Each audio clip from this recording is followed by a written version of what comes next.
Yeah. We will now call to order the City Council regular meeting for Tuesday, October 24th. Would the clerk please call the roll? Council members Rohrbaugh, Here. Aquino, Here. Chalem-Cherla, Here. Kozlowski, Here. and Rodriguez. Here, let us stand for the Pledge of Allegiance.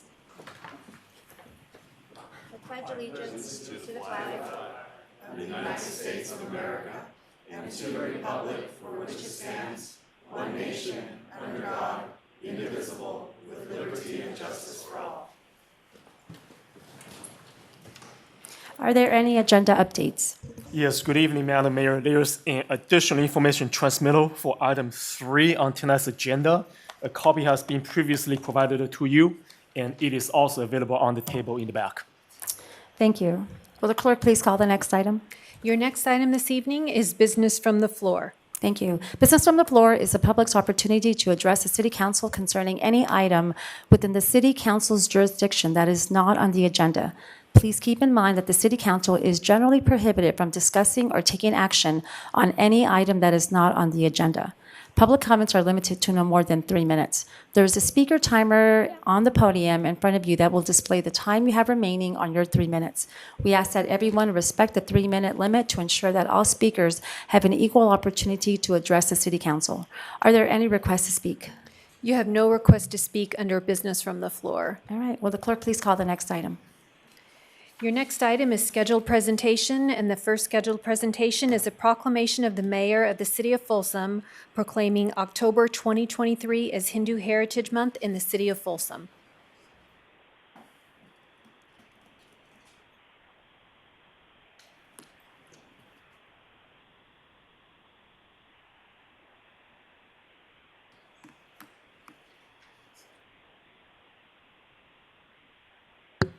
Okay, here we go. All right, and receiving this proclamation is Sangeeta Shankar on behalf of the Hindu American Foundation. Thank you. I'll read this. This proclamation of the mayor of the city of Folsom proclaiming October 2023 as Hindu Heritage Month in the city of Folsom. Whereas the city of Folsom is committed to promoting diversity, inclusivity, and cultural understanding among its residents. Hinduism is one of the world's oldest spiritual traditions with a rich history and a profound impact on art, science, philosophy, and culture. Hindu Heritage Month provides an opportunity for all residents of Folsom to learn about and celebrate the contributions of Hindu Americans to the fabric of our city.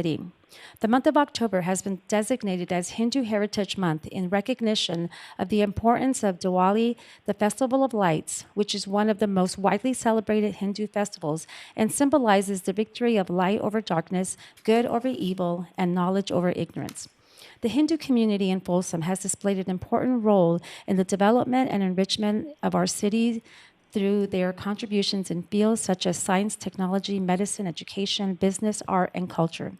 The values of peace, tolerance, and respect for all living beings central to Hindu philosophy resonate with the principles upon which the city of Folsom was founded. During the Hindu Heritage Month, we acknowledge and appreciate the cultural diversity that strengthens our community, promotes intercultural dialogue, and fosters mutual understanding among all residents. Now, therefore, I, Rosario Rodriguez, Mayor for the City of Folsom, do hereby proclaim the month of October as Hindu Heritage Month in our city. I call upon all residents to join in recognizing and celebrating the contributions of the Hindu American community to our cultural mosaic. Let us take this opportunity to learn from one another and strengthen the bonds that unite us as one diverse and harmonious city. Proclaimed on this 24th of October, 2023. Would you like to say something? Yes, of course. Thank you. Esteemed Mayor Rosario Rodriguez, Vice Mayor YK Chalem-Cherla, and City Council members, I'm Sangeeta Shankar and represent the Hindu American Foundation, the oldest and largest advocacy organization in North America that works for the rights and representation of Hindu Americans. On behalf of the Hindu American community and the Hindu American Foundation, I would like to give thanks and commend the mayor and the council members for recognizing October as Hindu American Awareness and Appreciation Month. A special shout out to Vice Mayor YK Chalem-Cherla for his help with getting this proclamation. So today is a very auspicious day for us Hindus. It is Dashera, which marks the 10th day of celebration of the universal feminine and the success of good over evil. It is indeed an honor for us to receive this proclamation on such an auspicious day. You know, in this day and age of global conflict and rife, the Hindu American Awareness and Appreciation Proclamation highlights the important message of Hinduism of peace, progress, and of humanity being one big universal family or Vasudhaiva Kutumbakam. The Folsom Hindu community has been an exemplar model of this universal brotherhood. We are proud to serve as productive members of Folsom City.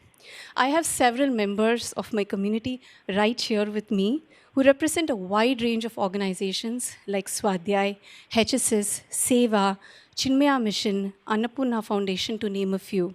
They have been role models in giving back to the community of Folsom. For example, organizations like Swadhyay have done incredible work in community building and unifying everybody based on the belief that there is an indwelling divinity in each of us, a foundational belief of Hinduism. Seva Diwali has contributed more than 880 plus pounds of food to Twin Lakes Food Bank consistently over the past few years. Annapurna Foundation, on an average, feeds 3,000 meals every year for the homeless communities in Greater Sacramento and works with HART of Folsom. And these are just a few examples of a very long list of tremendous work that is done by our Hindu communities here in Folsom. They've also contributed immensely to making Folsom a vibrant city with activities and opportunities in arts and culture, science, technology, spirituality, to name a few. And not to mention the unique talent that we possess in attracting top notch employers here and making Folsom an ideal home for families. But unfortunately, as much as our faith thrives here in Folsom, there are also many parts of the world, including California, where there is a rising presence of Hindu phobia that deliberately misinterprets Hinduism and restricts it to curry, cow, and caste. Overall, there is simply a lack of education about our worldwide living faith of more than 1 billion people. Your recognition of October as Hindu American Awareness and Appreciation Month is an important milestone for the self esteem of the many Hindu citizens of Folsom. So today's Hindu American Awareness and Appreciation Month is a token of appreciation for all that our Hindu American communities have done for this beautiful city of Folsom, and we gratefully accept your appreciation. Thank you so much. Thank you, Sangeeta.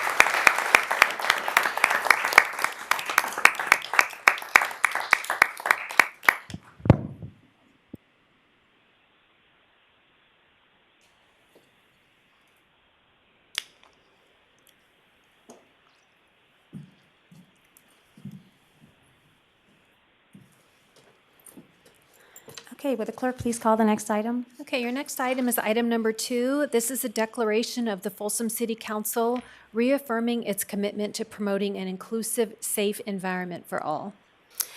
All right, this declaration of the Folsom City Council reaffirming its commitment to promoting an inclusive, safe environment for all. Whereas the city of Folsom unequivocally condemns the recent horrific acts of terrorism against innocent civilians in Israel. The city of Folsom grieves and mourns alongside innocent civilian victims and their loved ones caught in the crossfire of violence in regions in conflict worldwide. Our region is home to people from many different backgrounds, including those with familiar cultural and religious ties to countries and regions in conflict. The city of Folsom recognizes that people in our own Folsom community may be deeply affected by current events, even if they are taking place thousands of miles away. The city of Folsom recognizes that people in our own Folsom community may feel and endure extreme anxiety and concern about their personal safety and that of their friends and family members, particularly during these times of violence, instability, and uncertainty. Now, therefore, be it declared by the Folsom City Council of the City of Folsom that the City of Folsom reaffirms its commitment to promoting an inclusive, safe environment where all people can live in harmony, respect, and understanding, declared on this 24th day of October 2023. Are there any requests to speak? Yeah, you do have one request to speak on this item from Rabbi Grossman. Okay. Welcome, Grossbaum. Rabbi.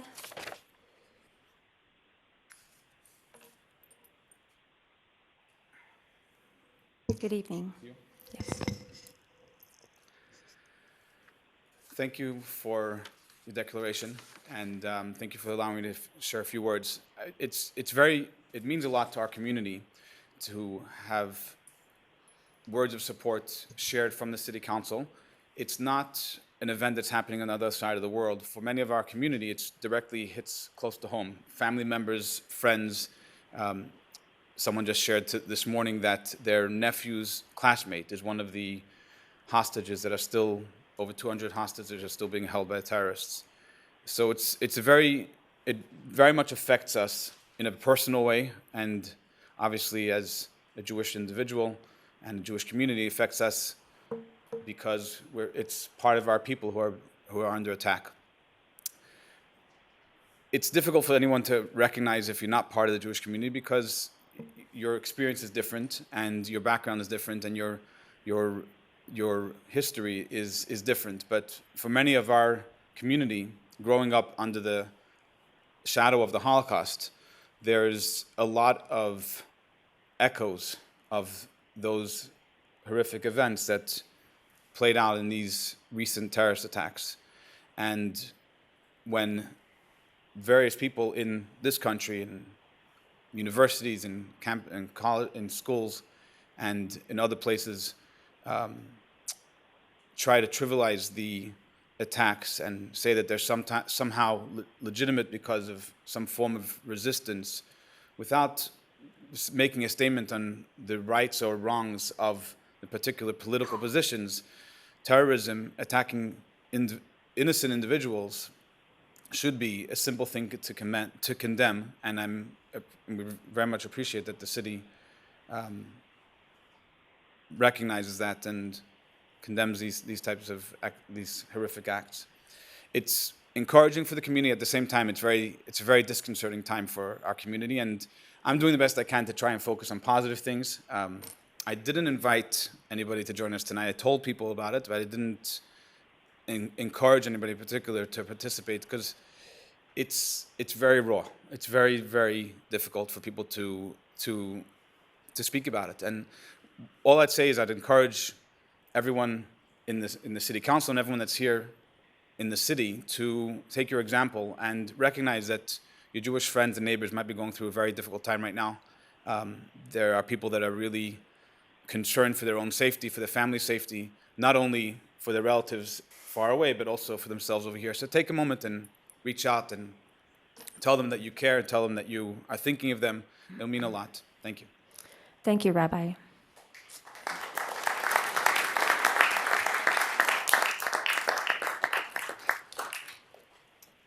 Will the clerk please call the next item? Yeah, that takes you to your consent calendar. All right. Any items to pull? Mayor, I have item number 8 to pull. Number 8, okay. I'll entertain a motion. I'll move adoption of number 3 through 7 and 9 through 11. All right, will the clerk please call the roll? Second. Oh, thank you. I'm on accelerated mode. I was so close. All right, Council members Rohrbach, Yes. Aquino, Yes. Chalem-Chella, Yes. Kozlowski, Yes. and Rodriguez. Yes. Okay, number 8? Oh, yeah. Oh, okay. Okay, we're going to wait one moment for a photo op. Time out.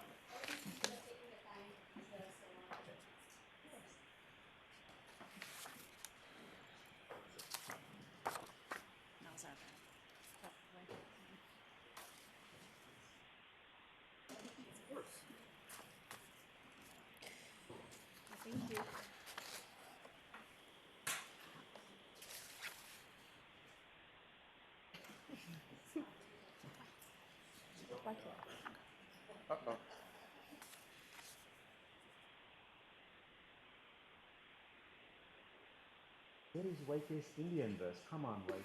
Come on, White. Yes, I will. I will.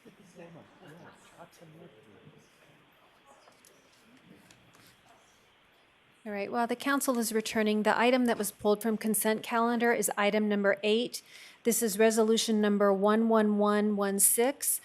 This is authorizing the city manager to execute a contract with Sacramento Tree Foundation for tree programs and tree planting and maintenance for 3 years commencing with 2023. Thank you. Thank you, Krista. I love trees. I mean, of course, we all as well. And Parks and Rec, Kelly's team knows. I think there is always calls, how can we maintain these trees? Where can we plant trees? And the same thing with Mr. Goss is here when I was on planning on the Parks and Rec Commission. But Elaine, I would like to understand a little bit deep on this. I know we are contracting with the Sacramento Tree Foundation. Correct. $645,000. That's a lot of money for the next 3 years. And what kind of work we will, I read it, but for everyone's benefit also. And the same time, when I was reading it, some of those stuffs can be done by some of the volunteer organized projects or our friends of Folsom Parkways or our FAA, they're all here. I would like to elaborate on this subject, if you don't mind. Okay, thank you, Vice Mayor. I'm going to ask Ms. Pam Johns, our Community Development Director, to expand on the scope of work and also talk about the role of volunteers. So thank you for the question. I appreciate it. This is the end of a 3-year contract that we've had with Sacramento Tree Foundation to do a similar set of programs. So it's the proactive planting of trees, and the staff report outlines that our urban forester, the one urban forester we have in the city, spends the majority of her time doing reactive landscape plan tree permitting work. And so our partnership with the Sacramento Tree Foundation utilizes the tree mitigation fund for qualifying projects in order to focus on getting trees in the ground through 2 primary programs. One is the outreach for neighborhoods, which is going into existing areas that are under-treed and working to get mostly free trees planted through volunteers and Sacramento Tree Foundation staff, to reforest existing neighborhoods. And then the second effort is to identify areas for a mitigation planting project that is more robust and significant. It's typically between 50 and 100 trees that get planted in an area that is typically publicly owned land. And Sacramento Tree Foundation does the coordination, the planting, and the maintenance of those trees for a 3-year period to maximize assurance of long-term health and viability of those trees. And so that last 3-year period has worked out very well. We've, successfully planted hundreds of trees in cooperation with the Sac Tree Foundation, and we're just asking the City Council to approve the next 3-year period for a similar dollar amount to continue those programs that have been successful. Yeah. Pam, I think you're right. I have been very closely observing how the tree plantation is going on and the maintenance and the new projects also. Very recently, I think Girl Scouts pulled 25 trees at the Handy Park. I want to make sure we inspire the youth and community to participate. But by reading this SOW, or Statement of Work, to me, I know in last budget season, we did talk about all our colleagues here, putting a volunteer coordinator and running these kind of trees in support of all the organizations here today to make still the same goals, planting more trees and maintaining more trees, in addition to contracting for some services. $645,000 is a lot of money, in my opinion. So I know you have something to share. The tree fund is, and Stacy might be able to correct me, I believe it's just under $1 million in balance. We have been collecting over time incrementally, and that those funds can only be expended on certain activities, including the replanting of trees, so you couldn't utilize those funds for broad, or general volunteer coordinator labor that's not associated with the planting of trees and the other purposes specific to this fund. Agreed. And I'm not saying it is, for Parks and Rec, a general volunteer coordinator. This money is a lot. And at least if the drive is for more trees, and there are so many people in this town, I mean, you have seen it, I think last meeting, Justin Rathel and the team came, 12,000 volunteers came. By at least holding that volunteer coordinator and pulling tree-specific activities only. So that was the thing. I think last time pulled, and city attorney also said it has to be 100% efforts, or almost all effort should be driving towards that subject.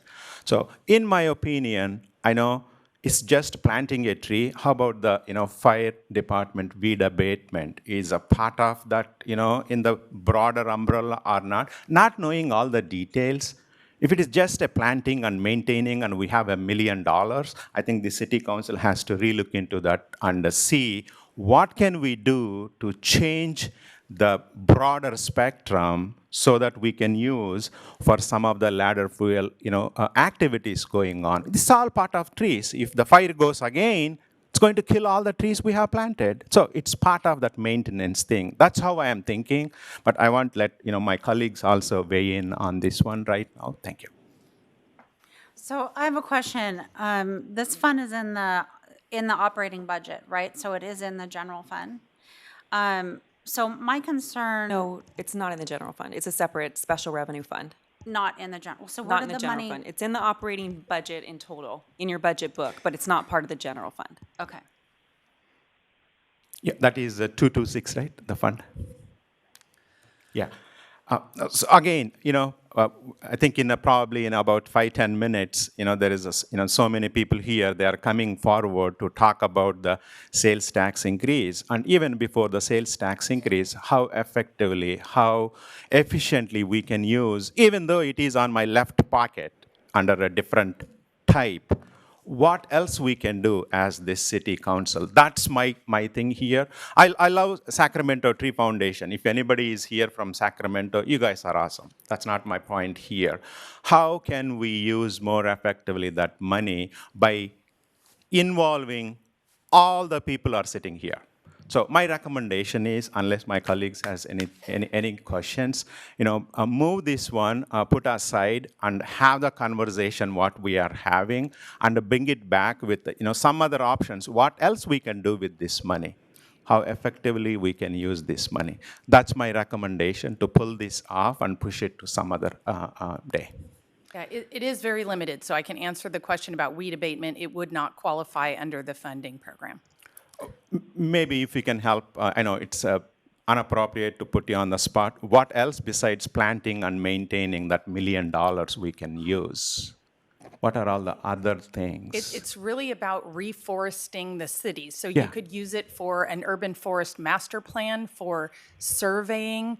You can use it for programs that are about replanting of trees. You can use it for the actual replanting of trees, because this fund only exists because the community of Folsom has paid a mitigation cost for removal and impacts to trees within the city. So this is all about replanting trees throughout the city. Agreed. Thank you. No, I understand the 226. I mean, I came prepared here. It's not that I'm pulling out of blue, right? But one thing is, though, again, I'm going to quote my good friend Sarah and Sarah's dad, Mr. Dave Cox. Projects in the ground. We want the city-managed, city-operated people take the bigger chunk of work rather than outsourcing or consulting. For me, Sacramento Tree Foundation is another consulting organization or outsourcing. So even we are talking about 3 years, and this council might have seen that tree mitigation projects fee is coming continuously. It is a flow. It's not that one point it is stopped, especially the south of 50. We have building so many homes. The fund is coming. I highly recommend turning into a coordinator inside rather than giving away each year $250,000 $15,000 to an organization. So I appreciate the desire to use volunteers, and while Community Service Day is an excellent example of volunteerism in the city, it is one thing to ask somebody to come and volunteer one time a year, one day a year. To ask somebody to do, plant trees and stuff on an ongoing basis with volunteers, that's just not realistic, I don't think. I mean, there are some things that are realistic for volunteers to do and some things that are just not. And I think by having a contractor who's responsible for this, there's somebody that we hold accountable. If they don't do the job, we hold them accountable. True, Sarah. I know I'm going to say this. I'm the Volunteer of the Year award winner in 2022. What I mean to say that is there is plenty of volunteers always available in this town. So many nonprofits and so many groups. All the groups are going to speak in about 10 minutes from here. They're all citizens-driven volunteer organizations. I have seen it. So, and also, Kelly's department is running Adopt a Trail, which means they are going to be adopting a trail. I'm just giving one example. That organization is going to be holding that trail of 1 mile to maintain and upkeep and all those in coordination likewise. So once we have these projects, I have done in last 3 years with an organization called APAPA to upkeep 580 trees in Economy Park, 580. And in Briggs Ranch Park, 39 trees. Most of them are able to survive, even in the peak summer when it is 115 degrees, with the volunteers only. They were watering. So I'm just giving some examples. I want to try with the volunteer coordinator and see where we go. It is going to be city-owned efforts and a lesser cost to all the taxpayers. Even though it is on my back pocket under a 226 fund, it is still money from the city. That's my call at this point. So can I ask a couple of questions? So is your, in order to facilitate taking some of the scope that would theoretically be in this contract and giving it to a volunteer corps of some kind, does that mean that you want to change the tree mitigation program's charter or the instructions or the reasons why we collect that fee? Does that mean that you want to expand the scope of work that we try and get done in a given year by this work and volunteer work? Or are you trying to reduce the scope of the Tree Foundation work so that you can substitute volunteers or a volunteer corps of some kind and then use some of the money that has been collected for a specific purpose for a different purpose? I guess that's a leading question to get to that last one, but the program has, I'm assuming, some pretty specific reasons. I think that's what Pam was trying to tell us, that we collected those funds. So the funding up until now is for a specific purpose. If we want to divert those funds and use them in some different way, the actual program and the reason we make people pay the fee has to be publicized, changed and publicized. Because I had to pay that fee when I to build my house. Agree. Oh, no, I'm not asking any of those. Familiar with it. But if you're trying to go from point A to point B, it feels like maybe there's several steps that need to happen. It's not just changing the scope of work of this particular contract. Okay. I can answer in two ways. One, the work it has been identified here. Sure. I'm not asking you to change any scope of the work. Okay. But who is doing it is the thing we want to relook into it. You want to provide volunteers to the Sacramento Tree Foundation?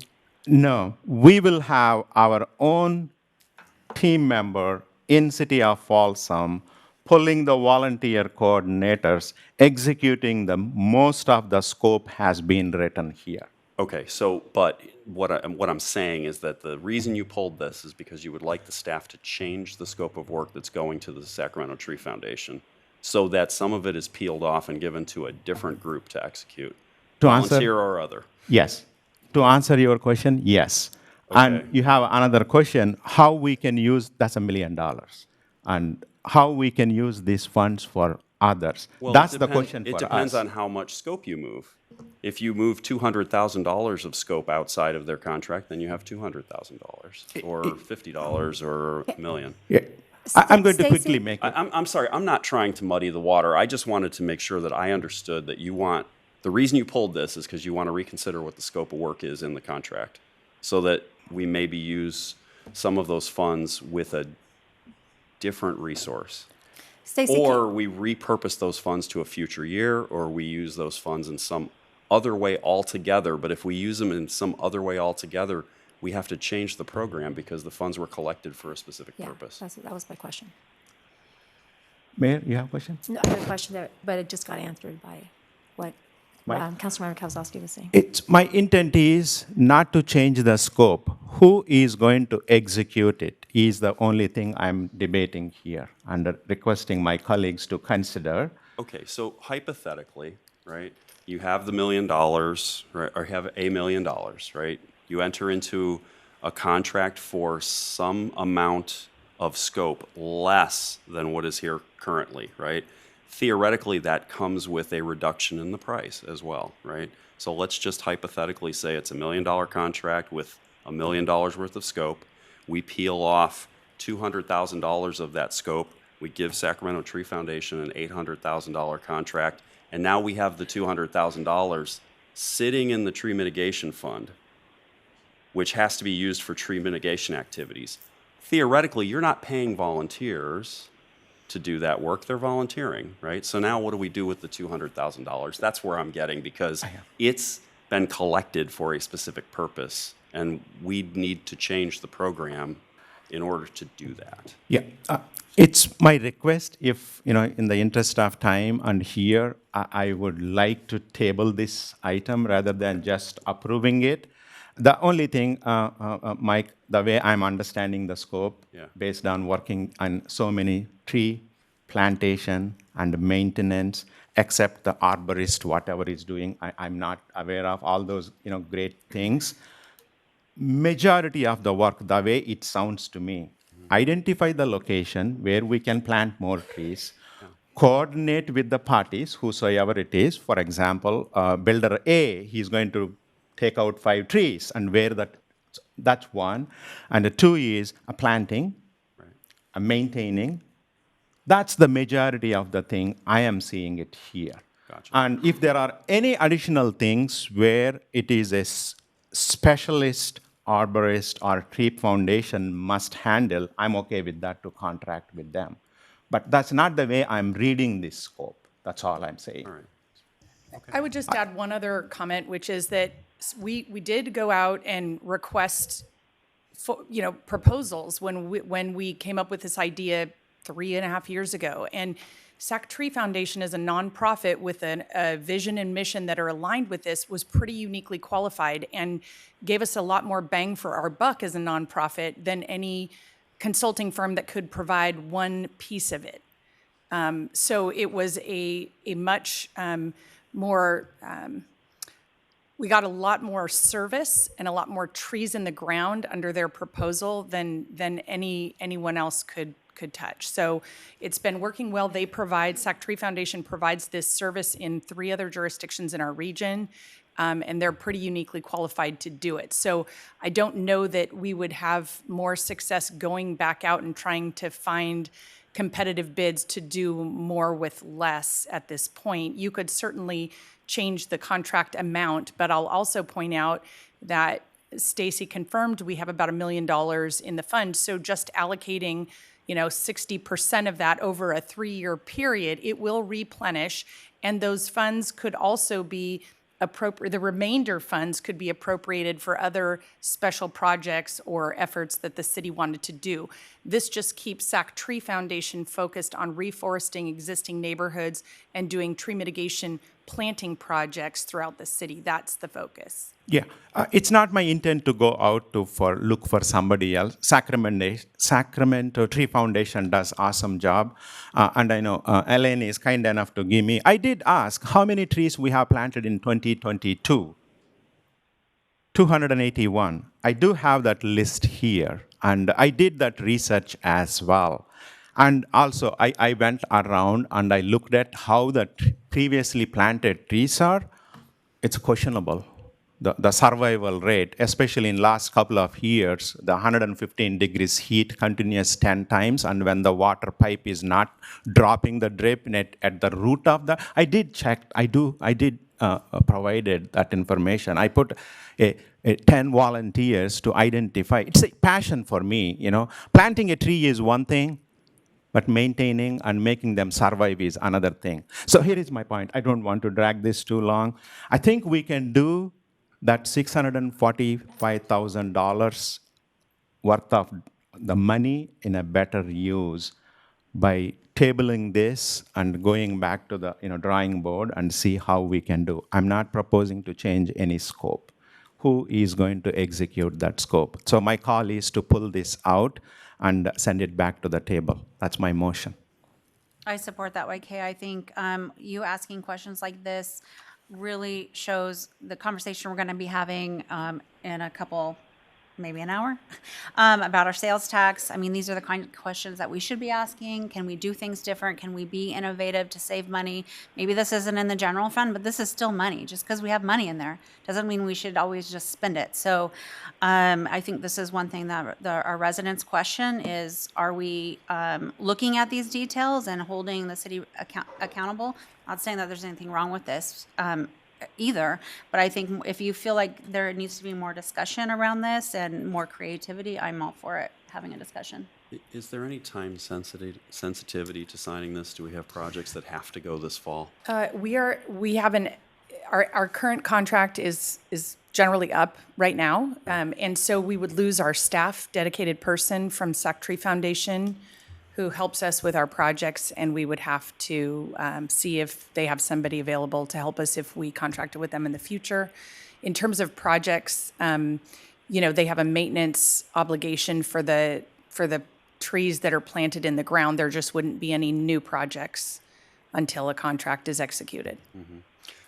May I ask Councilman Shalom-Sherlett, in terms of volunteer hours, what sort of crew do you think you could marshal up to work on some aspects of this? I know. Or that could be marshaled up, not you necessarily leading the charge, but... Yeah, no, I love to. Because I'm reluctant to table this because I don't want continuity of the program to get thrown off. However, I do, generally, I do agree with you that we should be trying to identify scope that we can ask volunteers to do throughout the year, not just on service day. You and I've had this conversation before. It should be service every day, right? So if we could ask the staff to identify pieces of scope of work that can expand this work, and then let's focus on making that a volunteer project, I think that would be a great use of time. So to that extent, I'm reluctant to table this so we don't throw our momentum off. But if that were the objective here, I think that would be an awesome project for the staff to take on.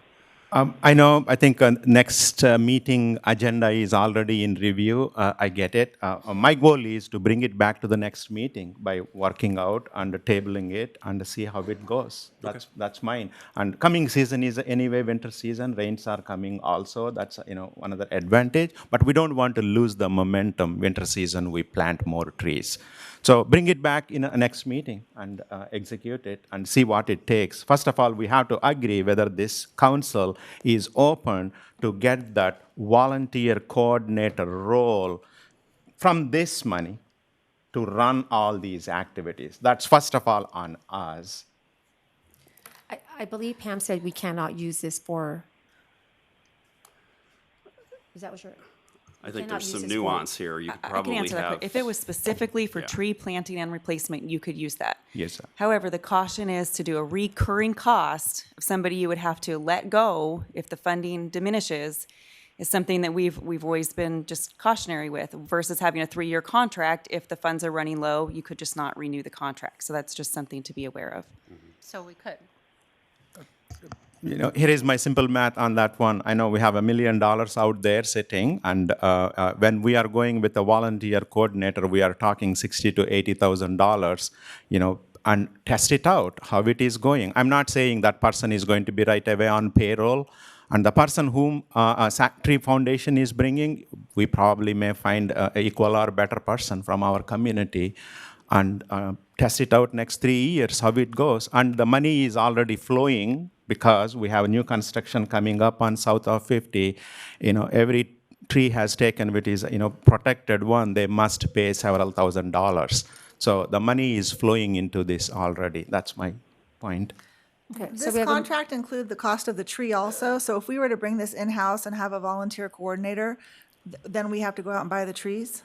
Potentially, yes. The Sac Tree Foundation partners with SMUD to bring their shade trees into the community, but those shade trees can get acquired one by one in a similar fashion. It's just a volunteer coordinator who might be a staff person isn't going to have the same structure and support that the Sacramento Tree Foundation already has. So it's a bigger resource challenge that would be limited to volunteer coordination for trees if it were going to utilize this fund. And that's the reason we partnered with Sac Tree Foundation in the first place.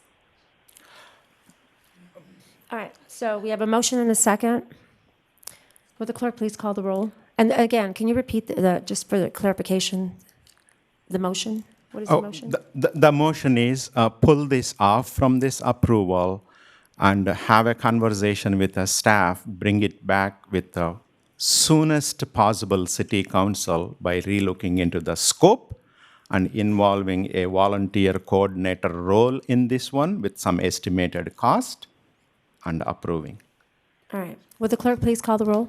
Councilmember Rohrbaugh, Yes. Aquino, Yes. Chalem-Cherla, Yes. Kozlowski, Yes. and Rodriguez. Yes. Will the clerk please call the next item? Okay, that takes us to our public hearing, item number 12. This is for the Community Facilities District number 23, which is Folsom Ranch, the amended improvement area number 6. There's 2 resolutions on this. Resolution number 11120, this is a resolution calling a special mail ballot election.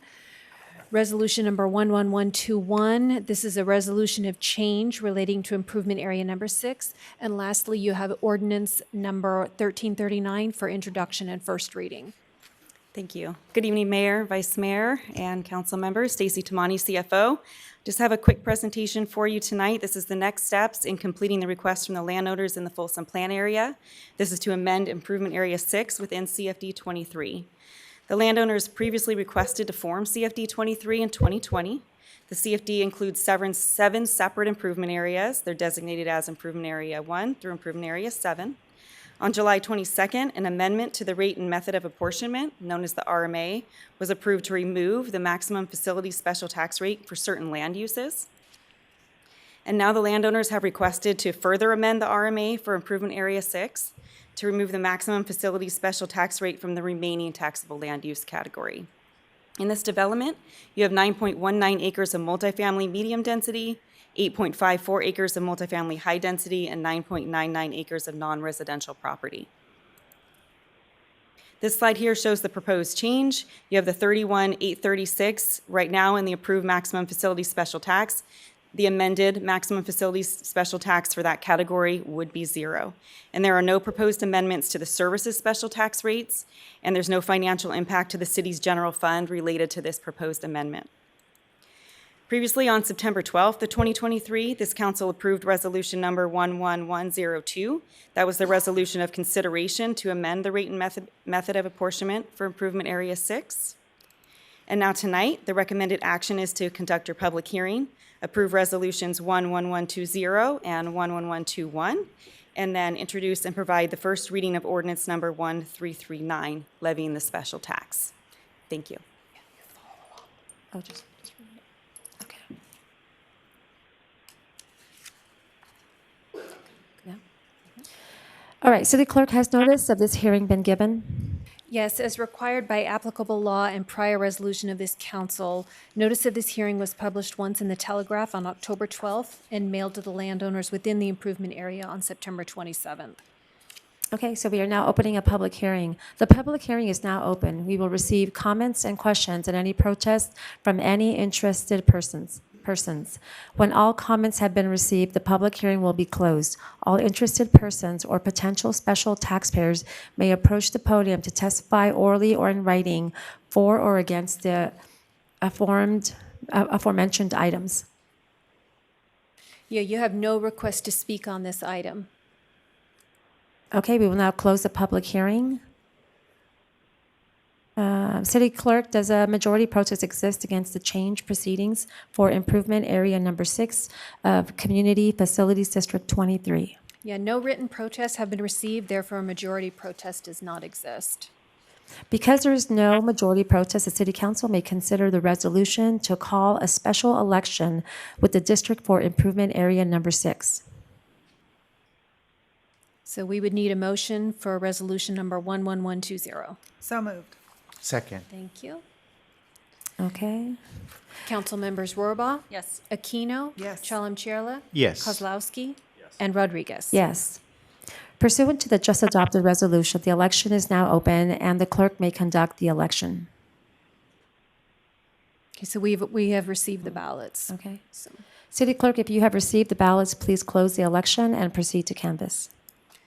okay, all the ballots in the election have been submitted and the election is closed. I've completed the canvass of the ballots for the special election related to change proceedings. The canvass was as follows: 29 votes in support and 0 votes in opposition.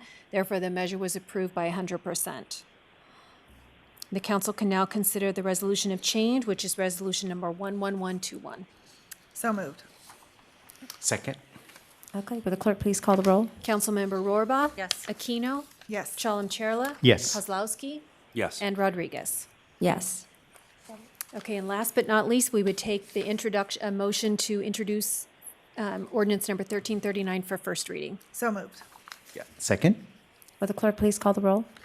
Councilmember Rohrbach? Yes. Aquino? Yes. Chalem-Chierla? Yes. Kozlowski? Yes. And Rodriguez? All right, the motion is now in order to introduce ordinance number 1339. Done. Is that what we did? Okay. All right. Okay, will the clerk please call the next item? Okay, that takes you to your new business item this evening. This will be item number 13, consideration of potential sales tax measure and direction to staff.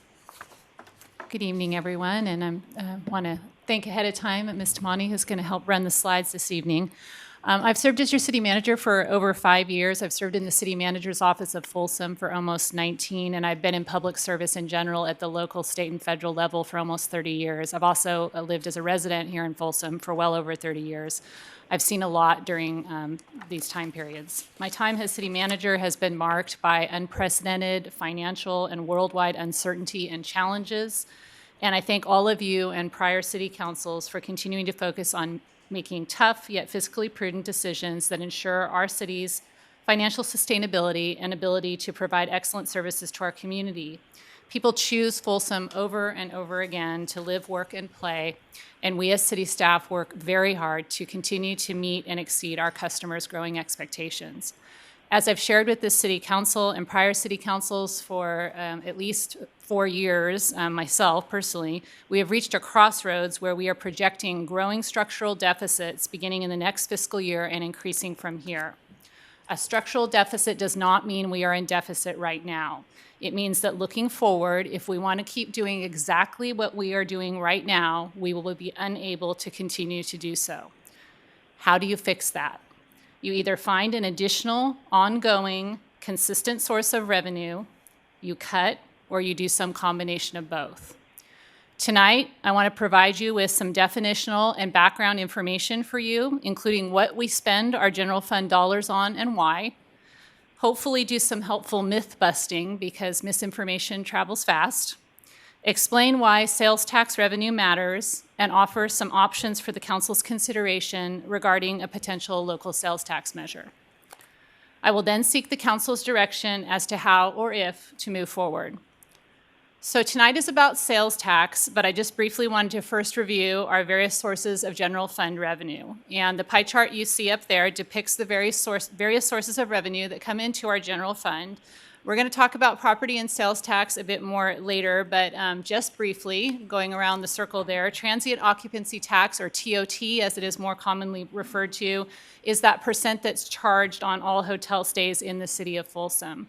You also see up there charges for services, and that's exactly what it sounds like. It's revenues the city receives for doing things like providing services, including engineering inspections, plan and map checks, administrative fees, fire services, and recreation programs. Transfers in is also up there, and that refers to the allocation of departmental costs incurred by the general fund to all funds that receive benefit from the services that the general fund departments provide. And all other is, again, pretty much what it sounds like. It includes grants, reimbursements, third-party recoveries, donations, gifts, sales of publications, and a few other miscellaneous items. But the big ones are property and sales tax, making up about 61% of our total general fund revenue. So what do we spend our general fund on? This pie chart of allocations is generally depicts that picture. I test the allocation distributions of this pie with the City Council each year before I start developing the preliminary budget. Just as in prior years, the City Council, again, unanimously approved this distribution for the budget that was adopted for the current fiscal year. The City of Folsom prioritizes public safety, and the pie distribution appropriately reflects the city's top priority of public safety. As you can see here, 50% of our general fund goes to police and fire, and the rest is allocated to the many other functions that help make our city so very special. So what are we buying specifically? This pie shows the broad categories of expenditures within the general fund. Probably not surprisingly, about 72% of the general fund goes to salaries and wages and benefits for our outstanding employees. We need people power to make Folsom happen and meet our community's understandably high expectations. Tonight is about sales tax, but I did feel it was important to take some time to talk about property tax first, because I think there may be some misunderstandings and misconceptions out there about this particular revenue source. So just to start with the basics that you see up there, California's property tax rate is about 1%, and anyone out there that owns a home, you get that bill. Folsom gets just 20% of that 1%. So the approximate value of all property in Folsom is about $18.5 billion, which generates about $185 million per year in property tax receipts, and then Folsom's share of that is about $37 million annually. So just a real-world example, if you took a home value of $450,000, that would generate $4,500 in property tax. That's 1% of $450,000, and then Folsom receives just $900 for general fund operations annually of that, and that $900 is the 20% of the $4,500. Property tax growth trends are projected to be steady at about 5% a year. A couple of really important points. One, the city can do very little to influence property tax growth. And two, Proposition 13, passed by state of California voters, mandates that unless a property is sold, assessed values on properties increases only by the change in the consumer price index, which you've heard referred to as the CPI, or 2%, whichever is less. I point this out because I think it's important to understand that just because you pop onto Zillow and you notice that your house or your neighbor's house is showing it's worth $1 million does not at all necessarily mean we are collecting property tax on $1 million assessed value. Understandably so, I think some point to development south of Highway. Oh my goodness. Understandably so, I think some will point to the development south of Highway 50 in Folsom Ranch and what homes are selling for there, and think that our coffers are bursting. The belief sometimes is that these homes are some kind of surprise impact on the city of Folsom's finances. Increases in property tax revenue due to development south of 50 are actually no windfall and no surprise. They were always contemplated and built into our planning and projections. Also, part of those revenues go off to Sacramento County due to an annexation cost-sharing agreement that continues into perpetuity. Most importantly, with that planned development comes correlating expenses to provide services and infrastructure maintenance for that area, and those expenses are figured into our projections. This creates a zero net effect on the general fund. So moving on to the star of the show for tonight is sales tax.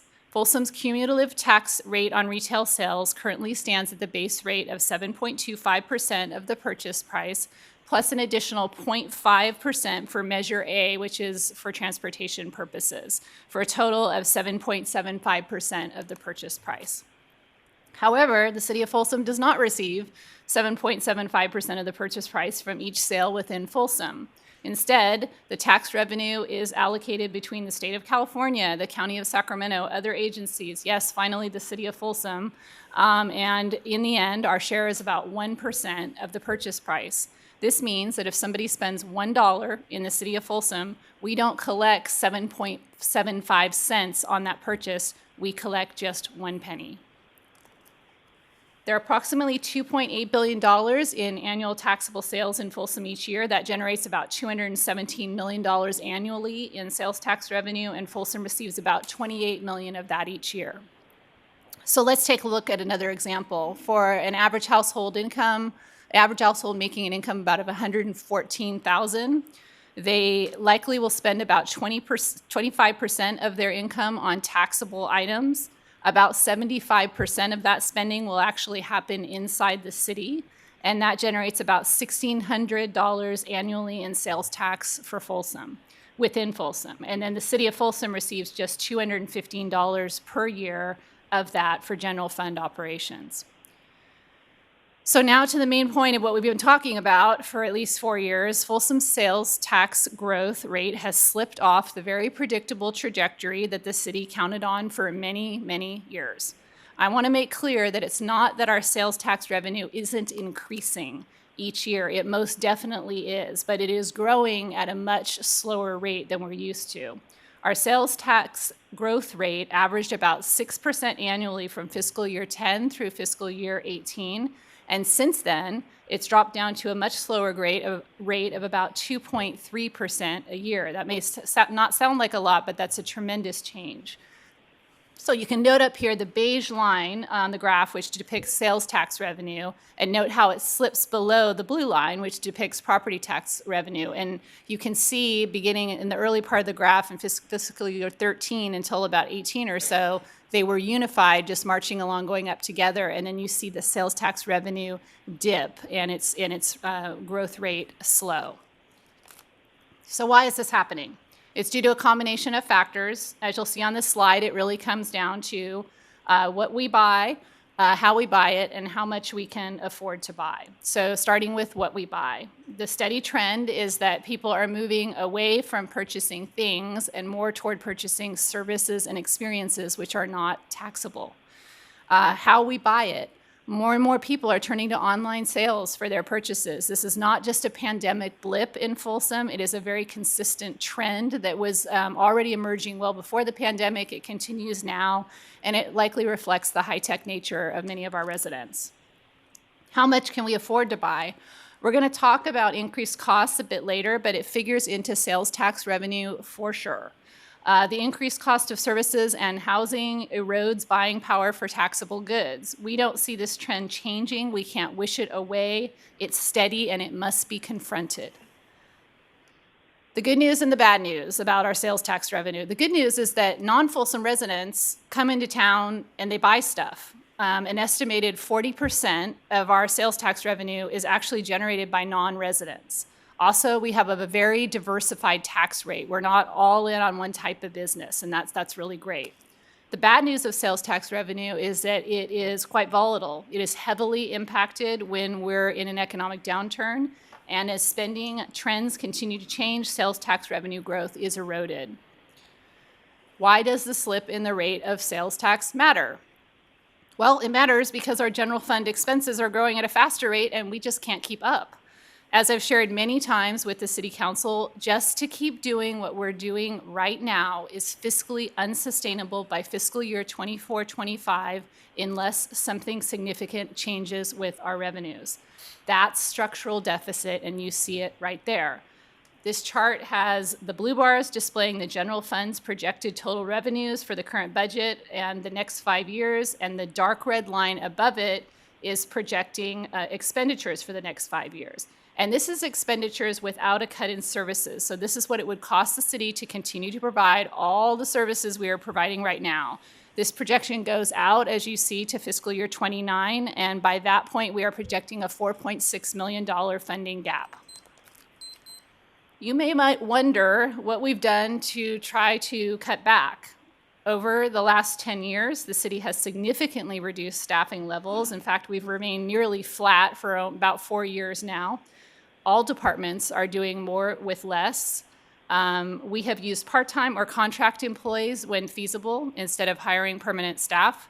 We've increased employee contributions toward retirement. Our employees now pay their entire share into their retirement. We've eliminated retiree health benefits for new employees. We've increased employee contributions to health benefits. We've restructured education incentive pay for cost savings. We've extended the number of steps in pay ranges to have smaller annual pay increases. We've eliminated longevity pay for new employees. We've capped accrued leave balances and cashed out amounts. So you might say, when you're looking at all this, maybe we should just hold the line on costs. Maybe we should just be more efficient. We are lean. We are frayed in places. I think actually we're frayed in many places. It is a near daily balancing act at this point in my role as city manager to work with our CFO and our outstanding dedicated department heads to try to plug holes in the gap, in the dike. We are trying to do all we can to cover everything with staff shortages in nearly every general fund department. In an earlier slide, I showed you how so much of our general fund expenses are salaries, wages, and benefits. Salaries and benefits are going up, and if we're going to choose to hold our line, we're going to either have to unload services we provide, reduce the number of employees we have, lower our compensation packages, or some combination of all of the above. Remaining competitive in this region when it comes to employee compensation is already difficult today, and it only gets more challenging from here. During recent negotiations with labor groups, the benchmark used for determining total compensation included neighboring cities that have implemented local sales tax measures. It is unlikely that the city of Folsom will be able to keep up with the compensation packages that cities with vastly different financial resources can afford to offer. This inability to afford to compete with our neighbors could become an issue as it relates to recruitment and retention of quality candidates. I believe this has already started to happen, unfortunately, in certain job classifications. Beyond salaries, the cost of doing business has just continued to go up. Every time I turn around, it seems a bid has come in, often double what we had expected. And I think anyone who works in, for example, the construction arena sees that on a daily basis as well. And we have no buffer to keep up with that. I've had to say no a lot.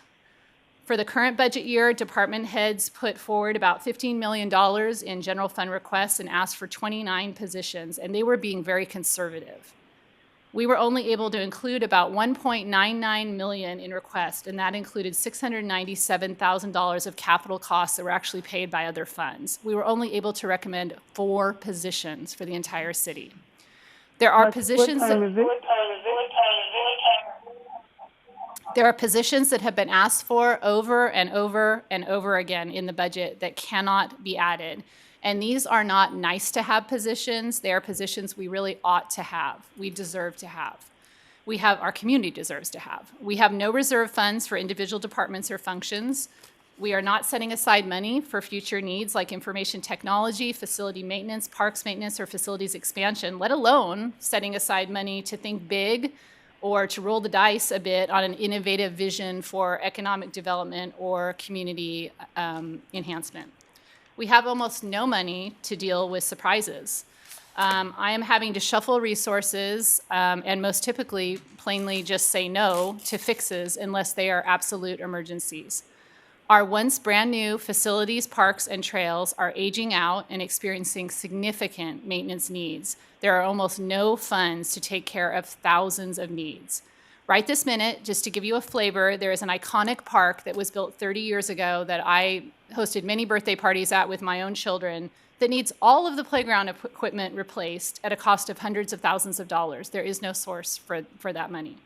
There are facility needs throughout City Hall campus, including one very pressing one right now that are just pushed off. We are only just now replacing this building's HVAC system, which is original to the building. And to do that, we had to borrow from another fund to even be able to pull that off. Folsom is extraordinarily generous with its community and volunteer support, but these needs go far beyond that generosity. There are millions of dollars, estimated at almost $20 million annually, of unfunded or underfunded needs that the city has been deferring year after year after year, and we only added to that list this year. These needs don't go away when they are deferred. They continue to accumulate, and the cost to pay for them continues to grow. On top of all this, there are growing service levels needs in the Folsom plan area, which is the area south of 50, and we have to be planning for that in future budgets. We can't use property tax growth to support current general fund operations. The bottom line is that there is a limited ability to reduce service costs further. Without increased revenue, a reduction in city services will be required to balance future budgets. So why didn't we take care of these things as we went along all these years before little problems became big problems? Why was maintaining our assets so hard? Well, the Great Recession kind of got in our way. You'll see here that historically we lost out on at least $7.4 million. You see that in the triangle there in property tax revenue, plus the ongoing losses as a result of reassessed property to lower values that occurred during that time. And then you see the same here in the big void in sales tax revenue due to the Great Recession. We lost almost $27.3 million during that time.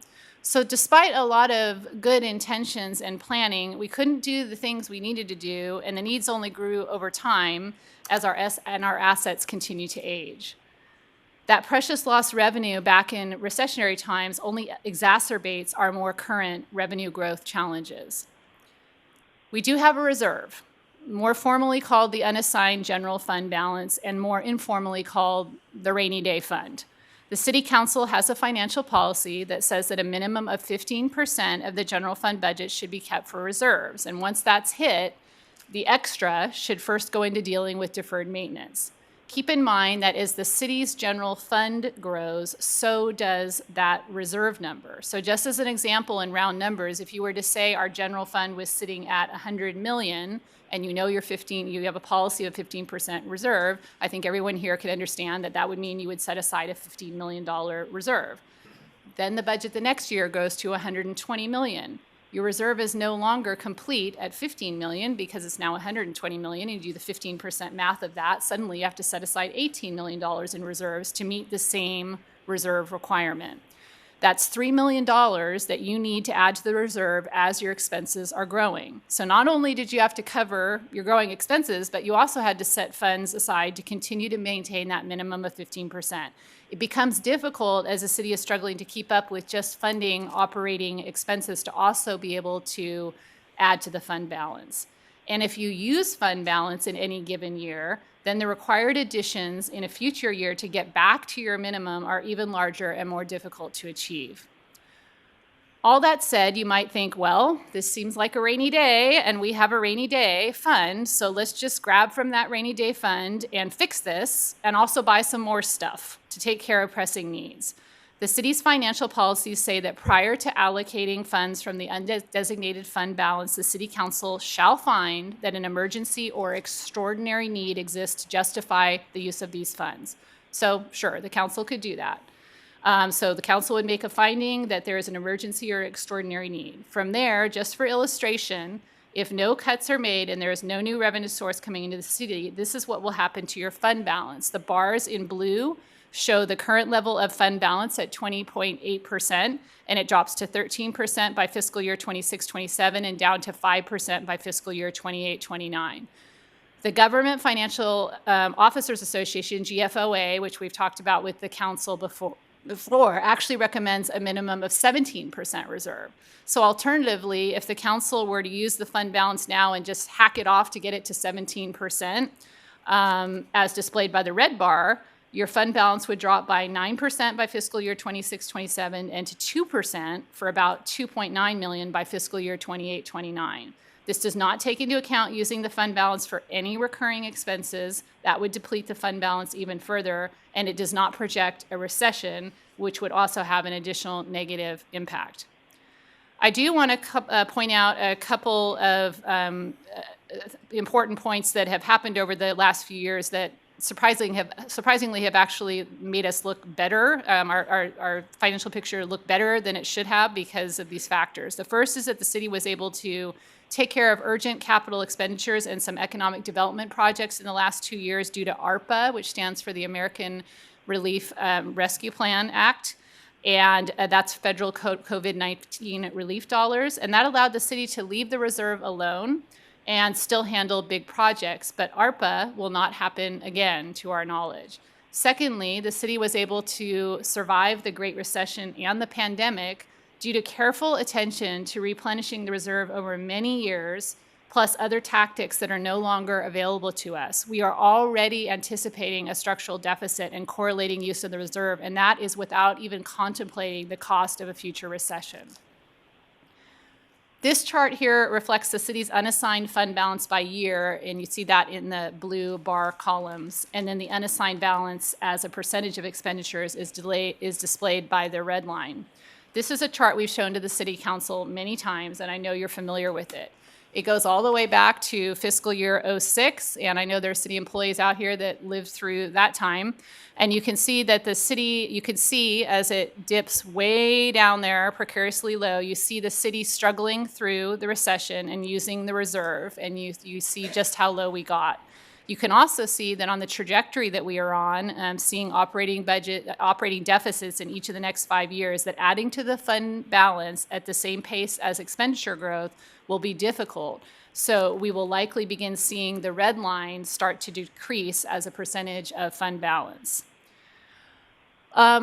We pale in comparison to our neighbors in terms of reserve. This chart shows that between the general fund reserve and other reserve funds, Rancho Cordova, West Sacramento, and Elk Grove are all in the 80 to 88% range when you compare total reserves as a percentage of general fund expenditures. Roseville is at 54%, and the city of Folsom is by far the lowest at 29%, and that 29% includes our rainy day fund, our risk management fund, and our capital replacement fund. Low reserve levels threaten the city's ability to provide essential services in the future and ensure that future obligations are met. In the context of these very significant fiscal challenges, I worked with our chief financial officer to previously discuss with the city council the benefits of a potential local sales tax measure. The city council has long been aware of the fiscal challenges facing the city. In 2018, the city council placed a 0.5% general sales tax measure on the ballot, but it did not pass. At the council's direction, city staff completed a comprehensive community outreach effort in 2022. Engagement from the community was rated as remarkably high compared to other jurisdictions by the expert consultants engaged in the effort at that time. Staff then presented another local sales tax measure to the City Council at its July 12, 2022 regular meeting for consideration for placement on the ballot of the November 22 general election. The City Council declined to place the revenue measure on the ballot at that time. The main topic I was asked to bring before you today was consideration of a local sales tax measure. Just a reminder that if voters were to approve a local sales tax measure, 100% of the revenue from that measure would go to the City of Folsom. That is to say the revenue would not be shared among other agencies, as I talked about earlier. A successful sales tax measure raising Folsom's rate by 0.5% would increase the cumulative tax rate in Folsom to 8.25%, and Folsom's share of the purchase price would increase from 1% to 1.5%. A successful sales tax measure raising Folsom's rate by a full percent would increase the cumulative tax rate in Folsom to 8.75%, and Folsom's share of the purchase price would increase from 1% to 2%. With a successful sales tax measure of 1%, it is interesting to note that shoppers would only pay 1% more, but for the city, it's not just a 1% increase. It would double the local sales tax received. The city would go from receiving 1% to 2%, or from about $29 million a year to about $58 million a year. Again, traditional estimates show that about 40% of sales tax is paid by non-residents. By way of comparison with our jurisdictional neighbors within Sacramento County, the cities of Elk Grove, Galt, Rancho Cordova, and Sacramento all have at least a 1% local sales tax in place. The city of Citrus Heights remains at 7.75% alongside Folsom, and you can see their total percentages there. My staff report for this evening and my previous conversations with the City Council and the community shared estimates from our sales tax consultants that a 0.5% local sales tax would initially generate about $11 million per year for the city, while a 1% local sales tax would initially generate about $22 million per year until and unless it was repealed by voters. We just very recently received estimates from our consultant which update those figures to about $14.5 million for 0.5% and about $29 million for a 1% unless and until repealed by voters. A local sales tax measure can go before the voters as either a general tax or a special tax measure.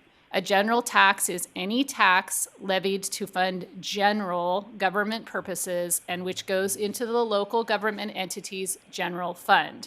General taxes require approval from a simple majority of voters. That's 50% of those voting plus one vote. With a general tax, the dollars would go into the city's general fund to provide high-quality services and amenities to Folsom residents and businesses as directed by the City Council.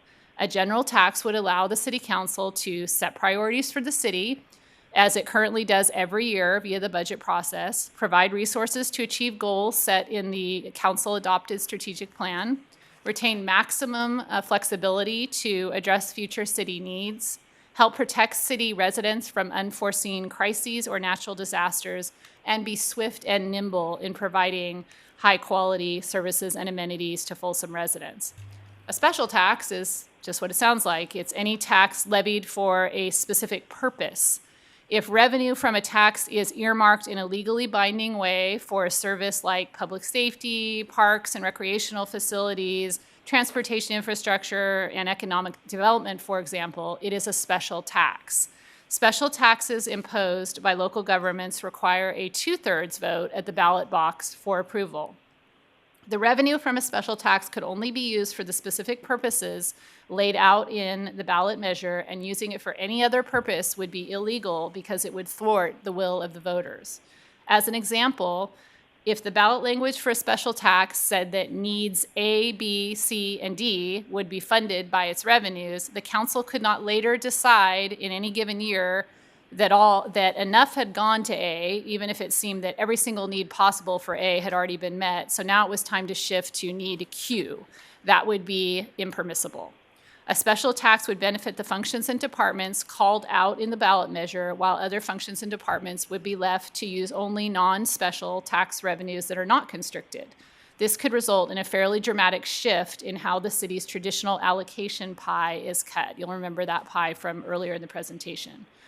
For example, unless specifically allowed in the special tax measure, revenues from the special tax cannot be used to solve the city's current and existing fiscal challenges in areas such as funding the reserve, as well as retaining current and existing city employees with competitive salaries in future labor negotiations. I do want to note that if a special tax were instead presented as a community initiative rather than put on the ballot by this City Council, it would qualify for a lower voter threshold to pass of 50% plus one. And now that I've gone through the differences between general and special sales tax, I just wanted to share when, how much, and what types of measures each of our county neighbors have passed that comprise their current sales tax rates. As you'll see on this slide, Galt passed a 0.5% special tax for public safety needs back in 2008, and then returned to the voters with a 1% general tax in 2022. Elk Grove passed a 1% general tax in 22. Rancho Cordova passed a 0.5% general tax in 2014 and then went back to the voters and got another 0.5 in a general tax in 2020. Sacramento passed a 1% general tax in 2018. With that, I ask for your direction on the following questions, and we can just leave up this slide at this point. But the first question would be, does the City Council direct staff to bring back proposed ballot language for its consideration for a local sales tax measure intended for the ballot for the November 2024 general election? If no, Is there any related direction the City Council wishes to provide on the issue of a local sales tax measure? If yes, does the City Council wish that proposed ballot language to call for a 0.5% sales tax measure or a full cent sales tax measure? If yes, does the City Council wish that proposed ballot language include a sunset, and that means that it ends at a certain point? And if so, for what time period? If yes, does the City Council wish that proposed ballot language to include a Citizens Advisory Committee?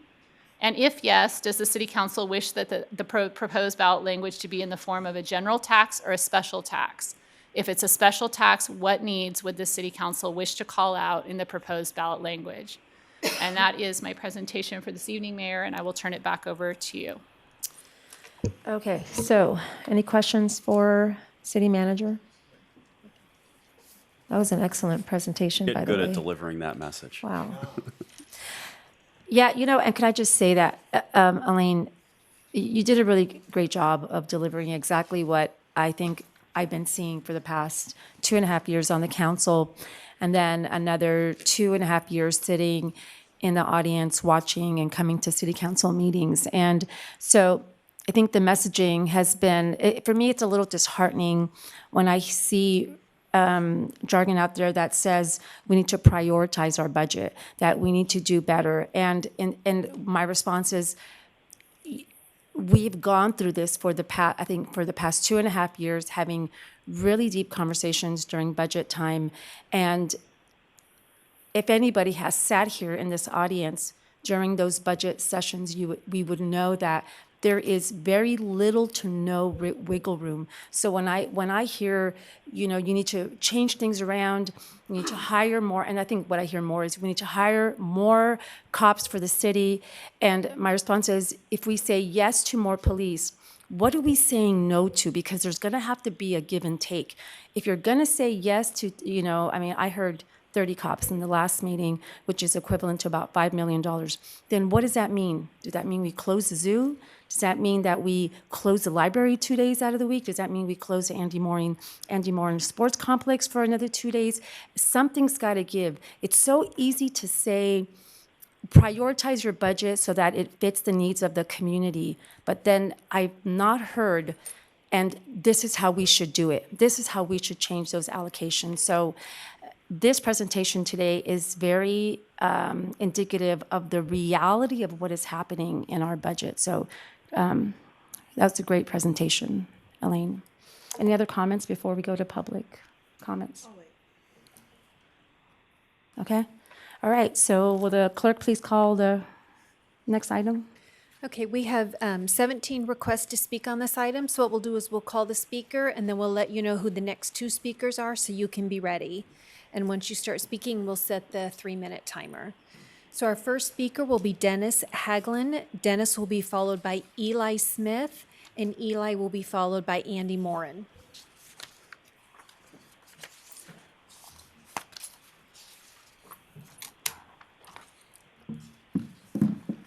Good evening, Mayor, Vice Mayor, council members. My name is Dennis Haglin. I've been a resident for the city of Folsom for 25 years. I'm also a transportation engineer, managing and delivering infrastructure projects. I've been doing that for about 34 years. And before I begin, that was a very excellent presentation, I will tell you. I really appreciate that. So I've been doing this for about 34 years, and in all of my years, I have never seen a fairy godmother come down and deliver a check to the city to pay for their infrastructure. What I have seen are several very successful agencies that have these self-help measures in place to really build their infrastructure and maintain it. And seeing that firsthand is something that I really want to convey to everybody here, because I've witnessed that firsthand. And when you look at Folsom, it's such a great community. I mean, you have historic charm, you have that combined with the modern development, but the problem is you just don't have a way to pay for all of the infrastructure. And sure, like south of 50 is taken care of, as you can see with the facilities tax here. But what about north of 50? When you really look at north of 50, all the tax generators are there. And I read the staff report, which I really enjoyed reading, and it said this, I'm going to quote this: traditional estimates show about 40% of the sales tax is paid by non-residents. So I started thinking about that. So there's people coming from El Dorado to go to Costco. Maybe they're coming from Rancho Cordova to do the movies. a lot of people come into this region when it comes to Christmas shopping or anything like that. The sales tax measure is really an equitable way to help pay for all of the infrastructure improvements. And so I think that's something that I'd really like everybody to consider. Also, one thing that I think a lot of people do not think about is I've been working on these grant funding, for example. You can use the local funds for a sales tax measure to really enhance grant funding. When these grants are so competitive, what happens is if you have a local source and you have a local source that's dedicated, probably the best local source there is a tax measure, you can leverage that to obtain millions of dollars of federal money. You're essentially paying for a construction project, maybe it's a Safe Routes to School project, something else. You're essentially paying 20 cents on the dollar in construction. I really want you to think about that, because when you think of the sales tax measure, first of all, the residents here, we're paying maybe 60 cents on the dollar of every dollar we collect, but the 40 cents is being paid by non-residents, and then you leverage that to just bring in millions of dollars in federal money, use it as a match. So with that, I just would like to urge you to support the local tax measure, and I'd just like to thank you for your time. Have a great evening. Thank you, Dennis. Okay, our next speaker will be Eli Smith, who will be followed by Andy Morin, and then Andy will be followed by Jackie Saletti.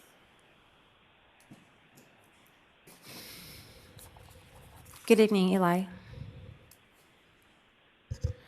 Good evening, everyone. First of all, I wanted to say thank you for letting me be here tonight, and also great presentation.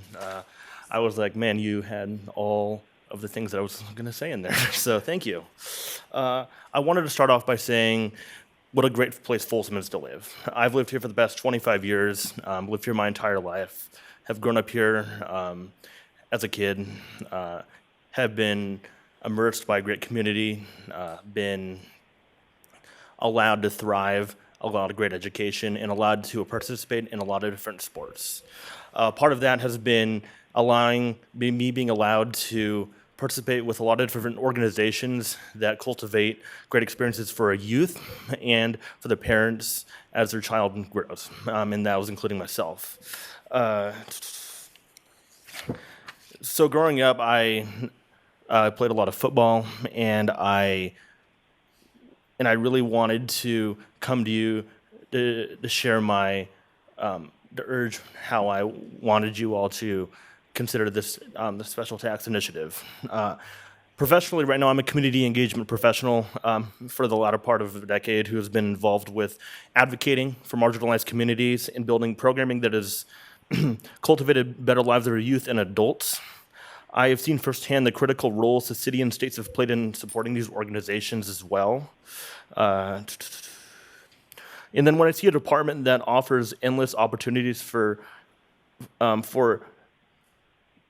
executing and enriching activities for the family in programming such as drop-in sports programs, plus facilities that host a wide variety for our youth sports programming, it reminds me of one of the reasons why it's a great reason to live in Folsom. And that's one of the reasons that I urge you to consider this special tax initiative. And also for some of our youth, there are many benefits in having this programming too. In a study compiled by the University of San Diego Professional and Continuing Education, participation in athletics during one school years leads to greater success in academics and beyond. This can manifest in the following ways: lower school dropout rates, better overall academic performance and higher GPAs, up to a 40% higher test scores than their counterparts, a statistically higher likelihood of attending college. And to all my community members out there that may be on the fence, who may not know what they really want, I just urge you to think about it, to listen to your community members, to ask questions, as this is something that we are not all expected to know the answer to right now. But since we're all at the table together, since we're all collaborating, that's the best thing we can do. Thank you. Thank you, Eli. Okay, our next speaker will be Andy Morin. Andy will be followed by Jackie Saletti, who will then be followed by Mike Saletti. Good evening, Mayor, Good evening. council members, city manager. Andy Morin, Folsom resident, past council member. Thank you all for your service. I know it takes a lot of time. I'm just going to speak generally to this. I I helped attempt this 5 years ago, and it was hard to generate support then. The need is great, well articulated, Elaine. And just want to encourage everybody to really deeply consider the benefits of this. You know, one of the points made is how we kind of get a dollar for dollar match when people come into our community and spend money and we generate the sales tax. But the inverse is also true. As a business owner in Roseville, I supported their sales tax increase. And when people go to Roseville, like Folsom residents, they're helping benefit that community. Same with the city of Sacramento. So really think about that. I mean, all these other communities that have really figured out a way to do this. One of the interesting things is in this city, I think we've gotten to this point a little later than some of these other communities because city councils, city manager have done a great job managing what we have in this city. And maybe some exceptional past council members as well. So, gosh, 2 minutes. I'm going to use every second I got. There's some good examples in this community of coming together when a need like this is identified, okay? And we have two very specific examples of that, one in 2002 and school bond 2014. The schools needed some facilities upgrades, and the case was made to the community. I, along with Gail Matthey, chaired the 2002 school bond campaign, and Mike Kozlowski chaired the 2014 school bond campaign. After a lot of campaign work, both those measures, tax increases, those are property tax increases, City of Folsom passed by more than 2/3.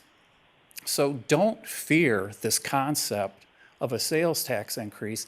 And if it was that damaging to your political career, then why is Mike sitting there after advocating for a tax increase?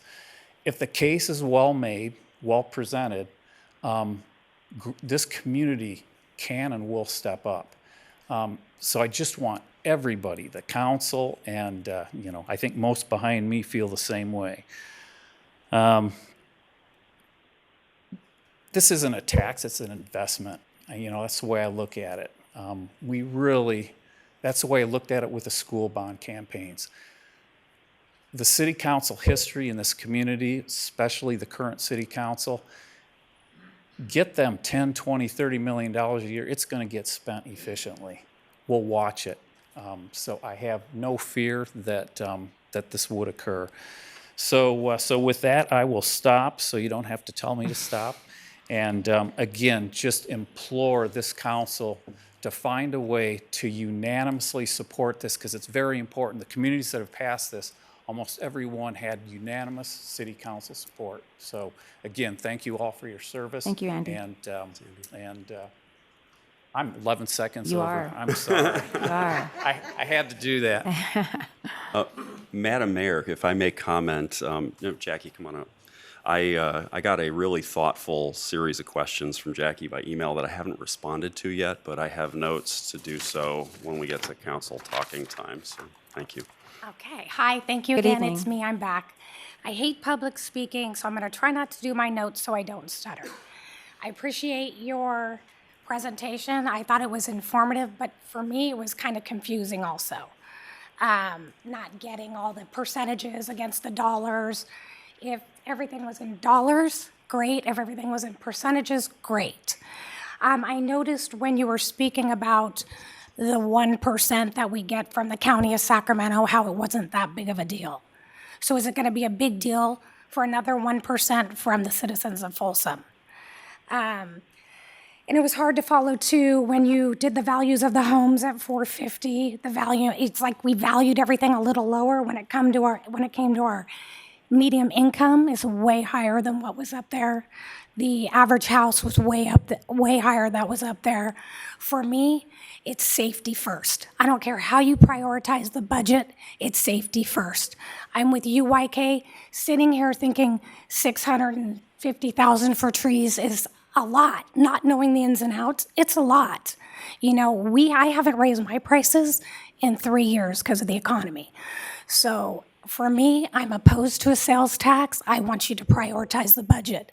Whatever that entails, whether it means we close the library 2 days a week, close the pool a day a week, public safety should be first and foremost. More police. That's it for me. Thank you, Jackie.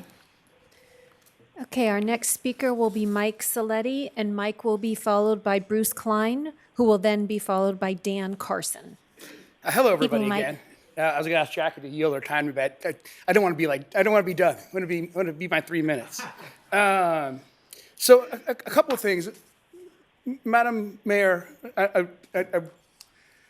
nobody that I've heard in the previous meeting that we were all here, or even in the flurry of online media, says that Folsom doesn't prioritize safety. Nobody said that. And I almost feel like the meeting the other day I don't know if anybody even heard what we were saying. Nobody was saying that that you don't prioritize safety. We were saying we need more of it. The problem that we're dealing with is something that requires more than what we're doing right now. So it's not a matter of not prioritizing. Of course you are. 50% of the budget is fire and police. And I went through it. We were challenged to look at the budget and see what we can find, right? And so just a quick background, I'm not unfamiliar with budgets. I work for a Fortune 500 company. We did $250 million in sales. We had $20 million in employees. I'm not unfamiliar with budgets. I get it, right? Money doesn't grow on trees and things have to be paid for. I get that, right? But when you're looking at the budget, I think it was three, by the way, I usually hate speaking from notes because it messes me up, but I think it was $3.1 million in salary increases you're projecting from 23 to 24. Oh, that's a lot. That's a lot. That's 3% of the budget. Almost 3%. That's a lot, right? And I do very much appreciate. I thought the presentation was great, honestly, and it maybe even changed what I was going to say, because I was going to stand here and say you better look at cuts first, and clearly, people are looking at cuts. But one of the things that struck me in the budget presentations and me looking through it was any year that we had, or any series of years where we had a downturn, we managed to curtail spending to deal with it. Probably wasn't fun, but we did it. Why do we never curtail spending when we're having good years? I don't understand why we have to wait until there's a catastrophe. Why can't we curtail spending when there's good years, right? Why can't we do these things? It's every single year the budget is projected to go up on your graph. It goes up without fail of going down or leveling out. It goes up every single time. And one of the things as a business manager, when we hit hard times, the first inclination is you have to cut manpower, right? It's the most expensive.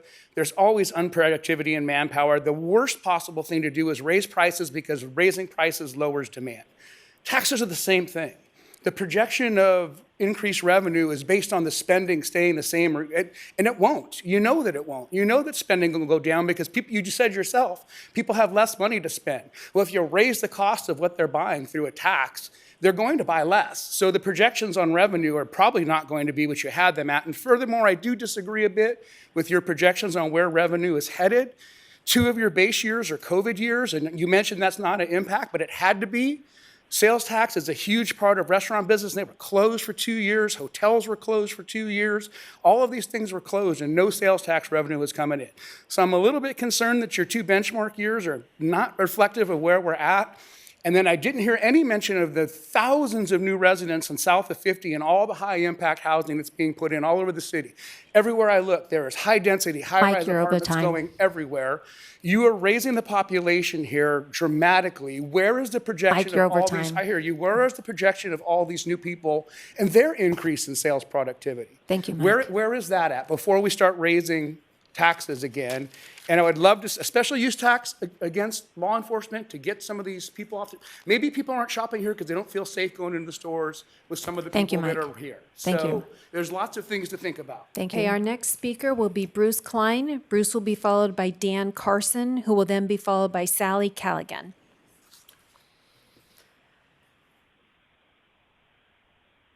Robert's going to pull up a slide, and we're going to kind of work through it with a number of community members that are going to speak to that in a second.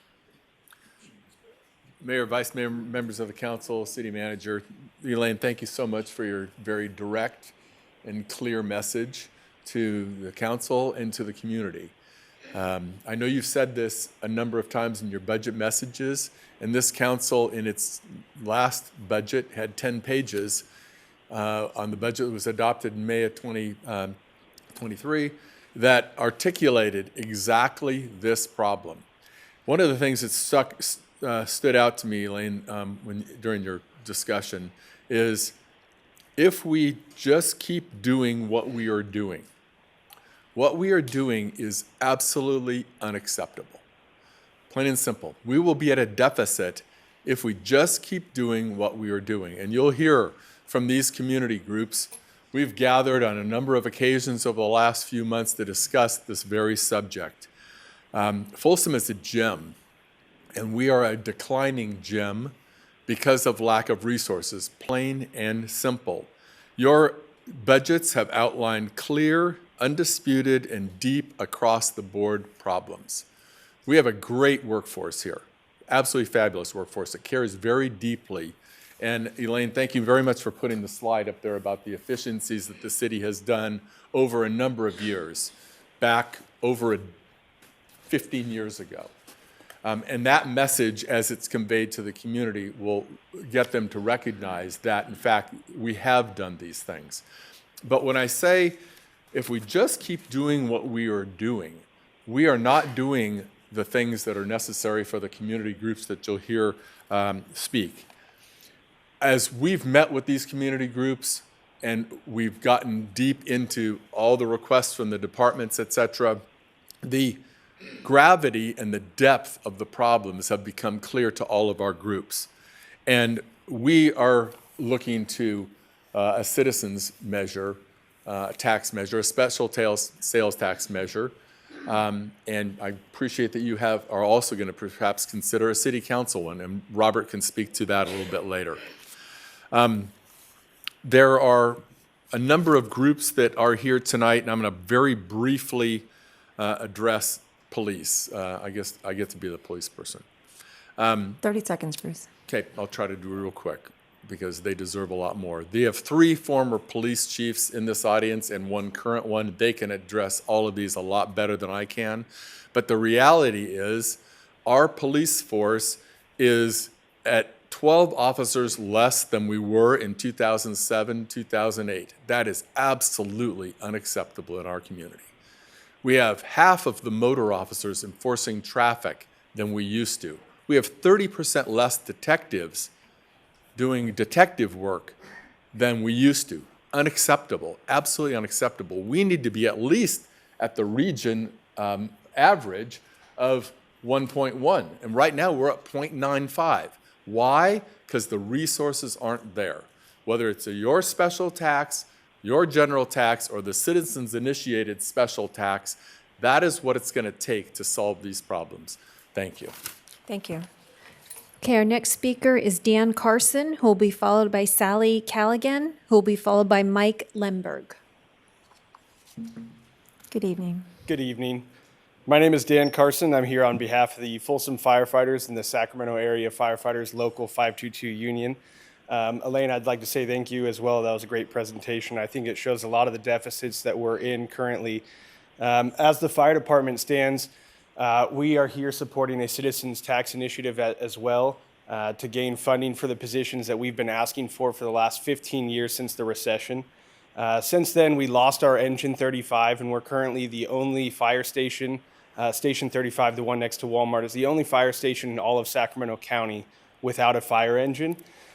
We've also been going for the last 15 years without a training chief. So at the time, we are close to 50, just over 50% of our department is under 5 years of staffing. So we have guys that are 5 years of staffing with no training officer that are now promoting to new positions without any proper training from the city of Folsom. And we're taking a toll on our members and the level of service that we can provide out. Without having an engine at Station 35, we have no suppression capability for the entire historic district. I know this is nothing new to any of you, as we've had numerous talks about this, but the only water that's going to be coming to the historic district is going to be coming from outside department or outside stations outside of the first in of Station 35. Excuse me. I would like to say I do believe that the city council and city manager do prioritize public safety. I think you don't have the ability to prioritize public safety the way you all want to. We've came in every year asking for these positions, and it's always, we just don't have the funding for it. So we're here asking that you support an avenue for a tax measure to get funding for the fire department as well. Thank you. Thank you, Dan. Okay, our next speaker will be Sally Callaghan, followed by Mike Lemberg, who will then be followed by Rochelle Barcelona.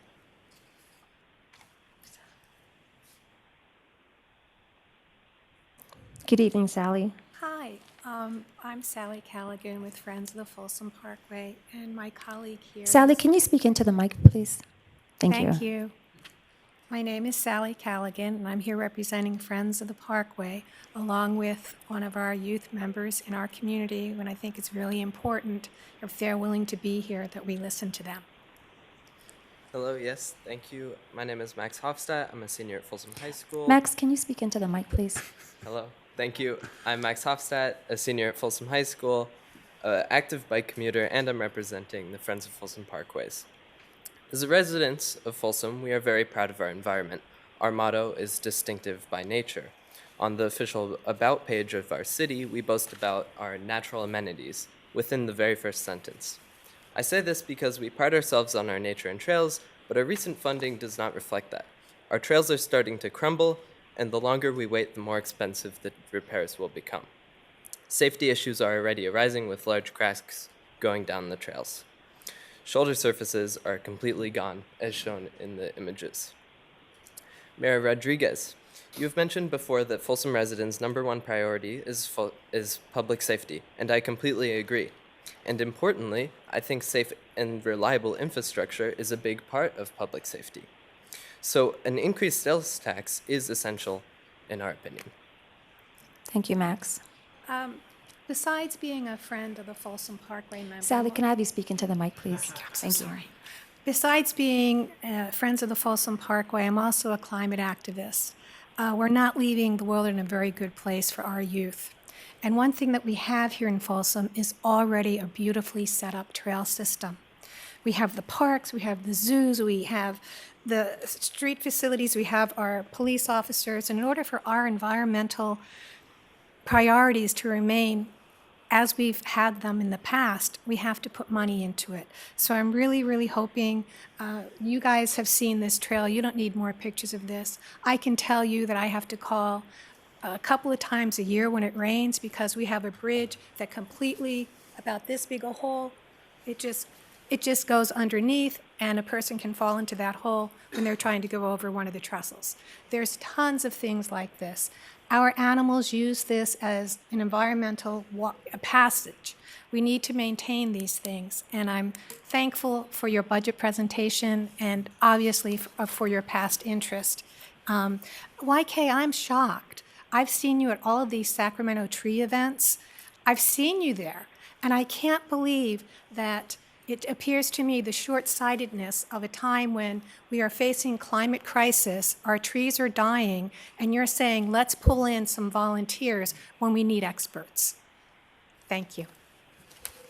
Thank you, Sally. Okay, our next speaker will be Mike Lemberg, who will be followed by Rochelle Barcelona, who will then be followed by Dean Williams. Hello, my name is Mike Limberg. I'm a 20-year resident, retired Air Force, retired businessman, but I mainly live in Folsom because I love the city. We have something here in Folsom that not a lot of other cities have, 50 miles of trails, of beautiful trails and beautiful roads that are well-maintained to ride bikes, but what we're seeing is those all start to deteriorate. The trail system, while it's wonderful, it's really starting to fall apart. We've got some great people that go out there and mark all of the bumps and holes and everything with white spray paint, but that's not fixing them. We have, as you can see, problems with some of our roadways. This particular is at the intersection of Natoma and Blue Ravine. Very dangerous for a cyclist. What we're looking for is some improvement of the roadways so that it's not a hazard. And as you see the more and more e-bikes on the road, a lot of the people that buy e-bikes aren't skilled bicyclists, and this really causes problems for them as well as on the trails. So we really need to keep after this maintenance, and we are very supportive of any kind of sales tax increase. Thank you. Thank you, Mike. Okay, our next speaker is Rochelle Barcelona, who will be followed by Dean Williams, who will then be followed by Christine Baird. Hi, my name is Rochelle Barcelona. I've been a resident of Folsom for 34 years. I'm a past Park and Recreation Commissioner, Library Commissioner, and I now sit on the board of the Friends of Folsom Zoo Sanctuary. The Friends is a 501c3 nonprofit. Our mission is to preserve and enhance this great resource that we have here in Folsom and to enrich the lives of the animals that live at the sanctuary. Our long-term goal, however, is to enable the sanctuary to be self-sustaining for future generations by reducing its dependency on city funding. However, over the past decades, needs have increased and funding has not. The Friend actually manages an endowment fund that benefits the sanctuary. We've donated a little over $1 million in the past decade, and those go for general expenses, habitat enhancements, and animal and zookeeper training. And in addition, Friends members volunteer on average about 7,000 hours a year at the sanctuary through the sanctuary's docent program. Some of our docents are here in green shirts tonight. Now, the sanctuary has always held a really special place in my heart. Both of my daughters, who are now 28 and 30, were born while I was on the Park and Recreation Commission, sitting right up there. Unfortunately, the exhibits aren't aging as beautifully as my daughters are. We just can't keep up with regular maintenance and compliance. And that's what I think a lot of people don't realize, is that the zoo has to comply with regulations. Compared to other sanctuaries nationwide, ours is really understaffed.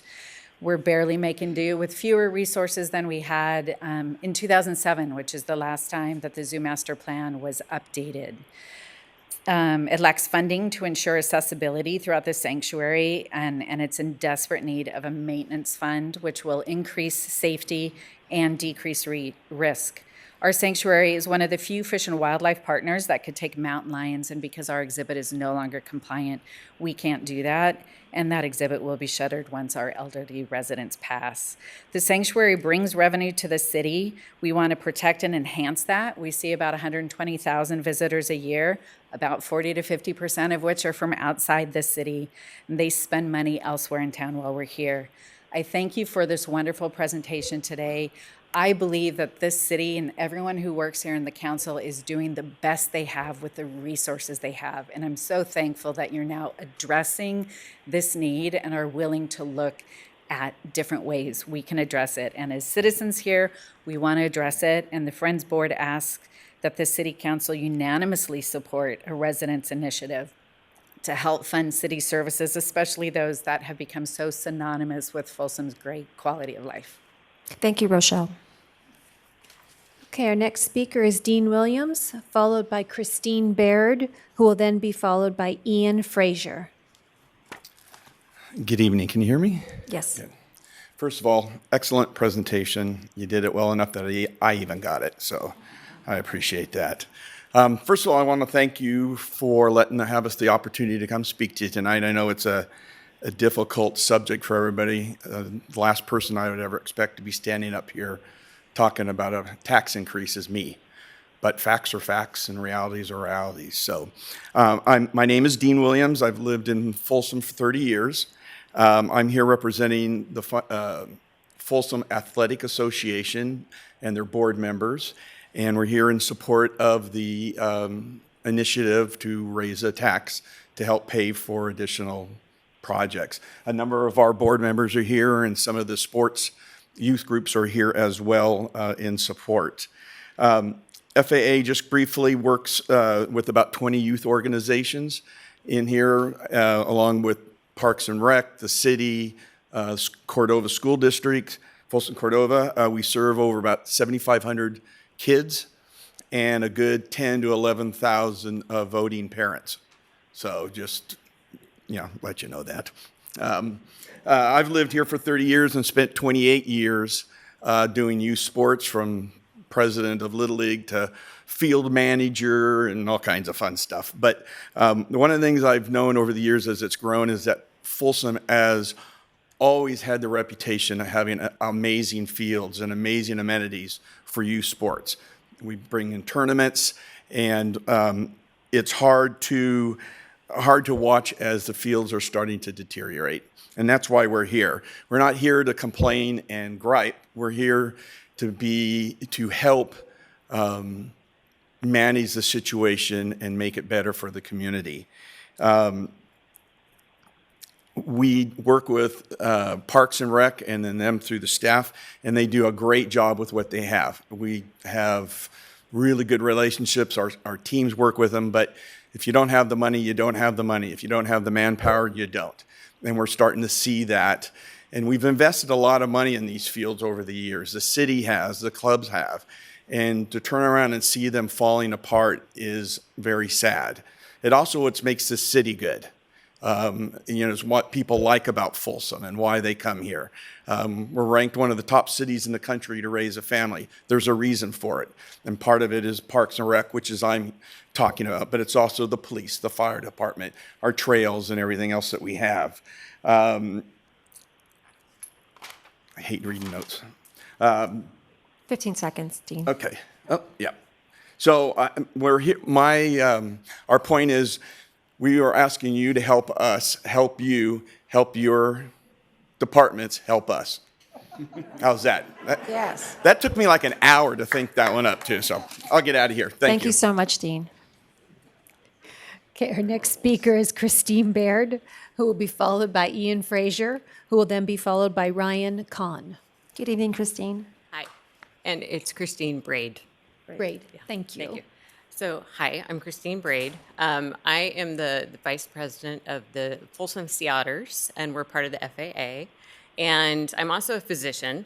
And so when we started looking at these initiatives, and thank you so much for the presentation, it was wonderful. Coming into a city like Folsom, and again, we chose to come here to live and play. And I've been here 20 years. And I had my son after the age of 40, so I've been partly mom, partly grandma.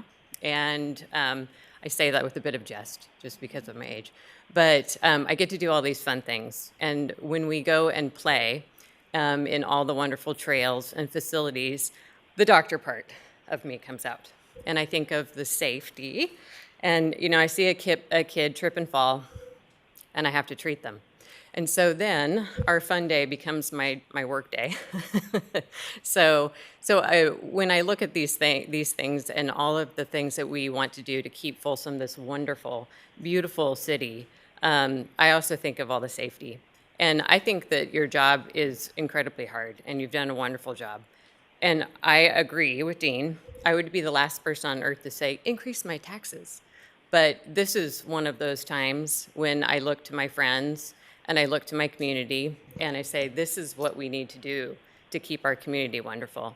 So I would be in strong support and ask that we support this Special Citizens Initiative to keep us strong and safe and beautiful, and for our kids and for the rest of our community. And also just because I don't want to work every weekend when I'm walking around the trails. So Thank you, Christine. Thanks. Okay, our next speaker will be Ian Frazier, followed by Ryan Kahn, followed by Jason Anderson.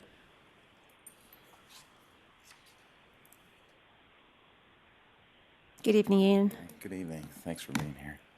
Great presentation, by the way. I came here to talk, but I actually think I went away with an education, so thank you on that. Folsom Lake Surf. I'm the director of coaching at our local youth soccer club here. A little bit about us. We are actually, we obviously serve our own community here with players and teams and everything, but we're actually the largest youth sports organization, not just here in the city, but in the area. We have over 3,100 current active players in our club, which represents over 2,100 Folsom families. So a little bit about our numbers. We also, in regards to, we run our leagues, we have all the cups and everything, and our kids are taken care of. But we also run 3 big events where we bring a lot of teams and players into this area, families into this area. This weekend we've got our own Halloween tournament coming. We've got 116 teams coming in to compete. Over 80 of them are coming from out of town. So we put on these 3 events throughout the year, so we end up with probably about I think 240 teams that come in from out of town, spend a night in the hotels, maybe 1-2 nights, and they spend fair bit of money at our restaurants and shops as well. We're becoming a club to come to as well, and we're growing. One of the things we are obviously, as you see the pictures, we're running into a problem with our challenge is the maintenance and repair of the facilities that we use. We give what we deem our kids a great experience, our families a great experience here in Folsom, but we are now starting to suffer. The economy field right there is actually one of the fields that our club specifically uses for trainings, and we've had to shut it down. So now we're having so many more teams on the other fields, and it's impacting the wear and tear on that. So that's our challenge. Obviously, we're still a club that's wanting to grow. We're feeling pressure to grow because of the growth in Folsom. But right now, because of our relationship with the Parks and Rec and the city, we are understanding that we're at our max right now, which is about 49 teams. In the competitive side, we're at 116 teams on the rec side, or actually more than that. So we are, again, wanting to grow, but we're kind of limited with what's happening with the facilities. So we obviously support this. We have a great relationship with the FAA, with Parks and Rec. We work very closely with them. So obviously we're very much in support of this initiative, and just wanted to say thank you again for the work you guys do and for having us here tonight. Thank you, Ian. Okay, our next speaker will be Ryan Kahn, who will be followed by Jason Anderson, who will then be followed by Justin Rathel. Good evening, Ryan. Hello, good evening. Thank you for letting me speak tonight. My name is Ryan Kahn. I am a 15-year resident of Folsom. I'm here representing the Vista Talons. We are, should have wrote it down. We are an AAU competitive basketball organization serving male boys, 3rd grade through 8th grade. While the main focus of our players and families and board is basketball and maintaining the safety and quality of the courts, both indoors and outdoors, and hopefully adding some gym space too with the growing popularity and more people move into town.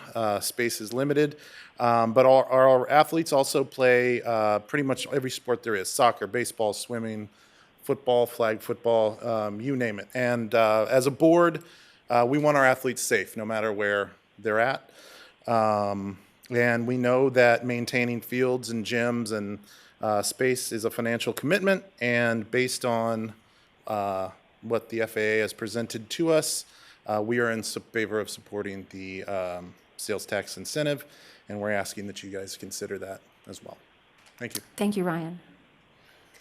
Okay, our next speaker will be Jason Anderson, followed by Justin Rathel, who will then be followed by Robert Goss. Good evening, Jason. Good evening, Council. Great presentation, by the way. It kind of lays out everything that's in there. My name is Jason Anderson. I represent Folsom American Little League.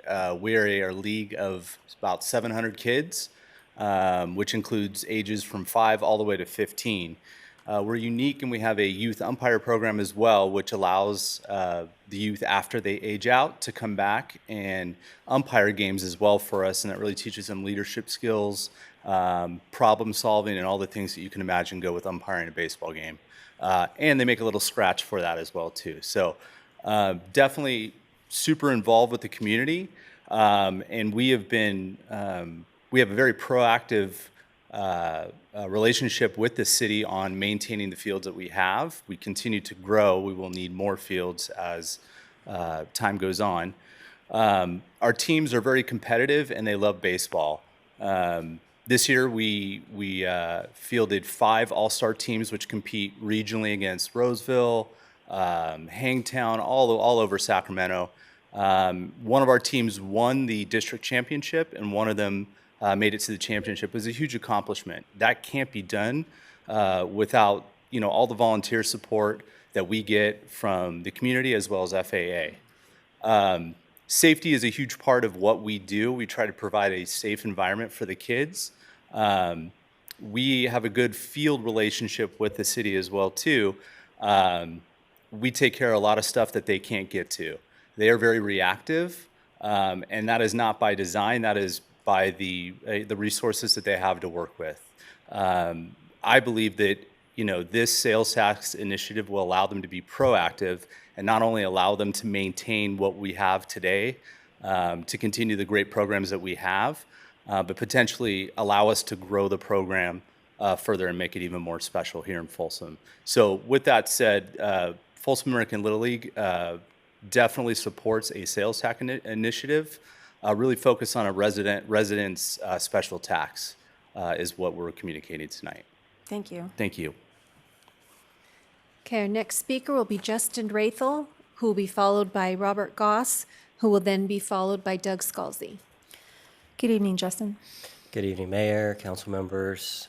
Thank you, Elaine, for that presentation. My name is Justin Rathel. I'm here tonight with my Choose Folsom hat on, and I get the privilege to talk not just about the shortfalls and the challenges, but some of the opportunities that sales tax funds could be used for. Economic development investments can actually have the potential to increase our property tax revenues and our sales tax revenues and our transient occupancy tax. Some of the big ones that I know you guys are probably aware of all the things on this list already, but I look back at, the closest number I could find for Sutter Street redevelopment was about $34 million, including the parking garage, the plaza, the 4 blocks of Sutter Street.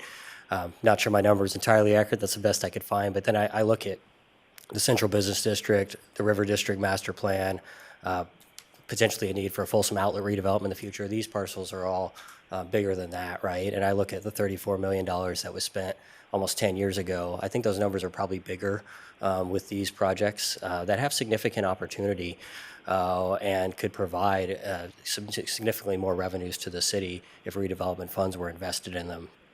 Cities also have the opportunity to use incentives for tourism amenities.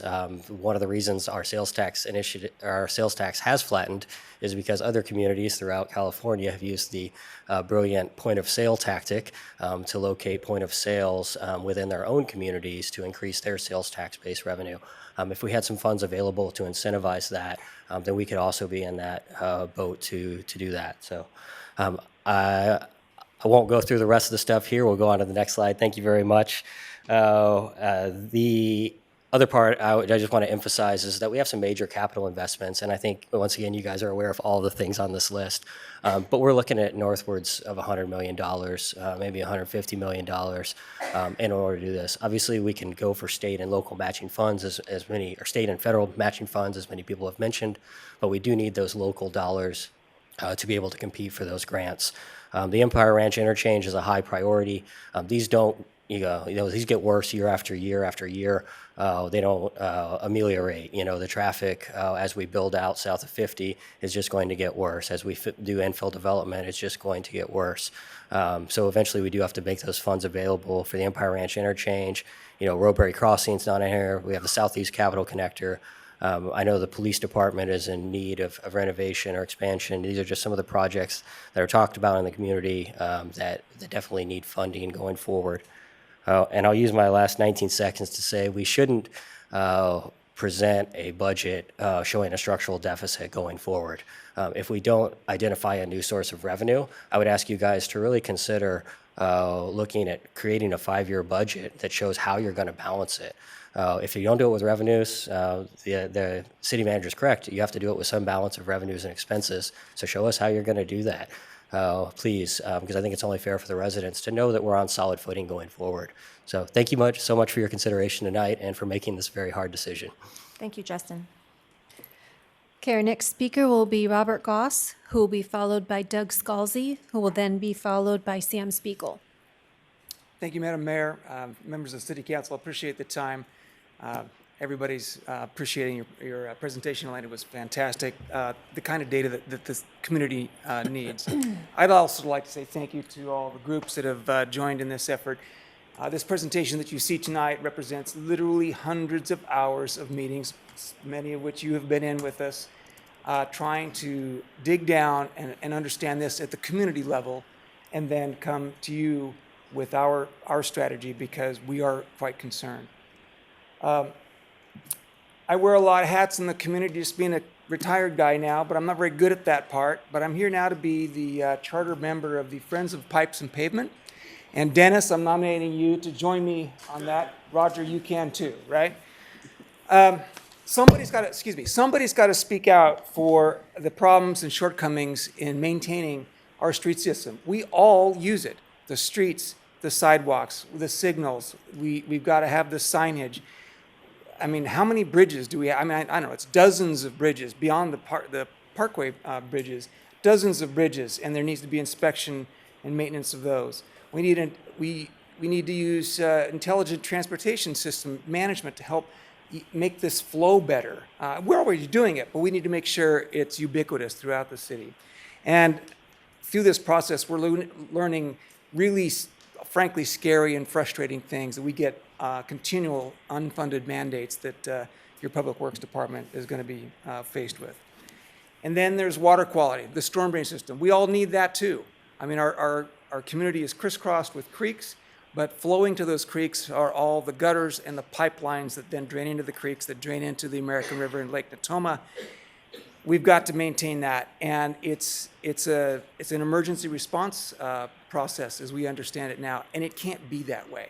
Other communities have storm drain utility fees. We do not. Therefore, it falls to the general fund. So this is part of our concern. So charter members 1, 2, and 3, we've got this covered for now. Our strategy and plan of action. This group has, as I said, has met for many, many hours, getting questions asked and answered, getting aligned with what our goals and our objectives are. But we want to say, we understand the city's fiscal obligations and constraints. We believe the city is routinely, that's the next one, that the city is routinely seeking efficiencies and cost savings. We've seen that. We know that you obviously approve a balanced budget every year. But I'd like to say, focusing on small things is always warranted.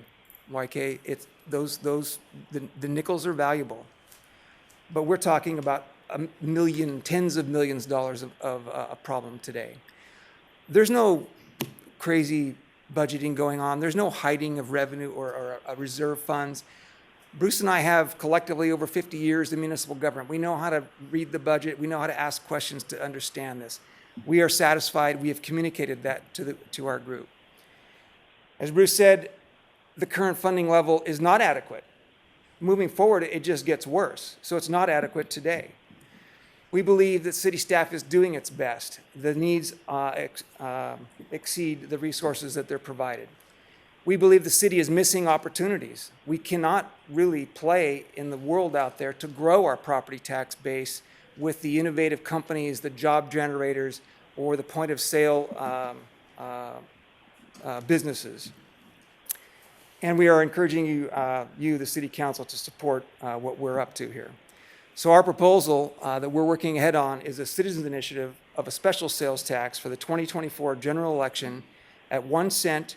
And our proposal, our efforts differ than what you might consider because a citizens initiative special tax, as you, I think, know, but maybe the public does not, is just a 50% plus one voter approval. Our focus is fire and EMS services and emergency response. It's police services, crime prevention, and traffic safety. It's transportation system, traffic improvements, and water quality. It's parks and trail system improvements. It's community enhancement and economic development. And it's our major capital improvement projects that Justin closed with just a moment ago.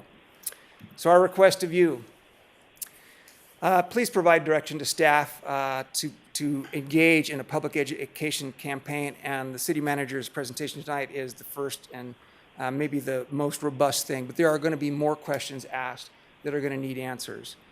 We're going to need the historical budget and service level information.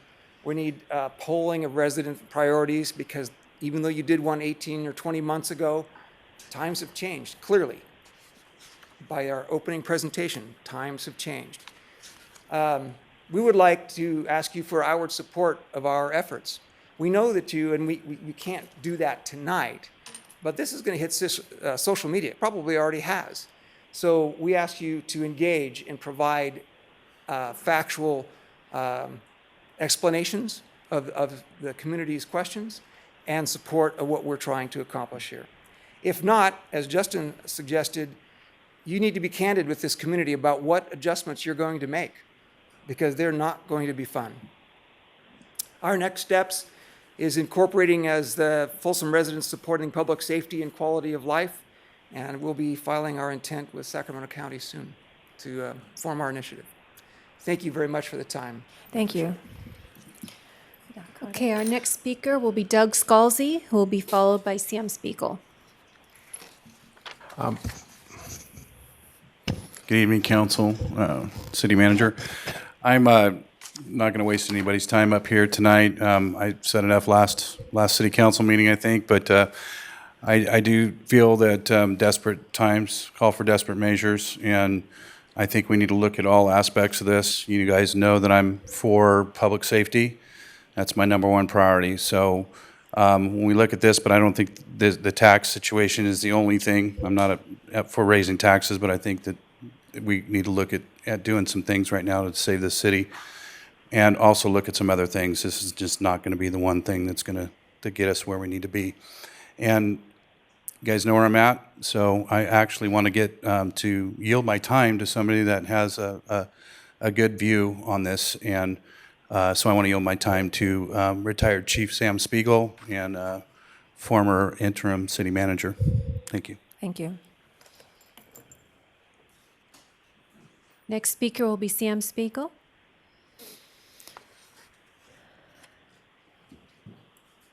Chief.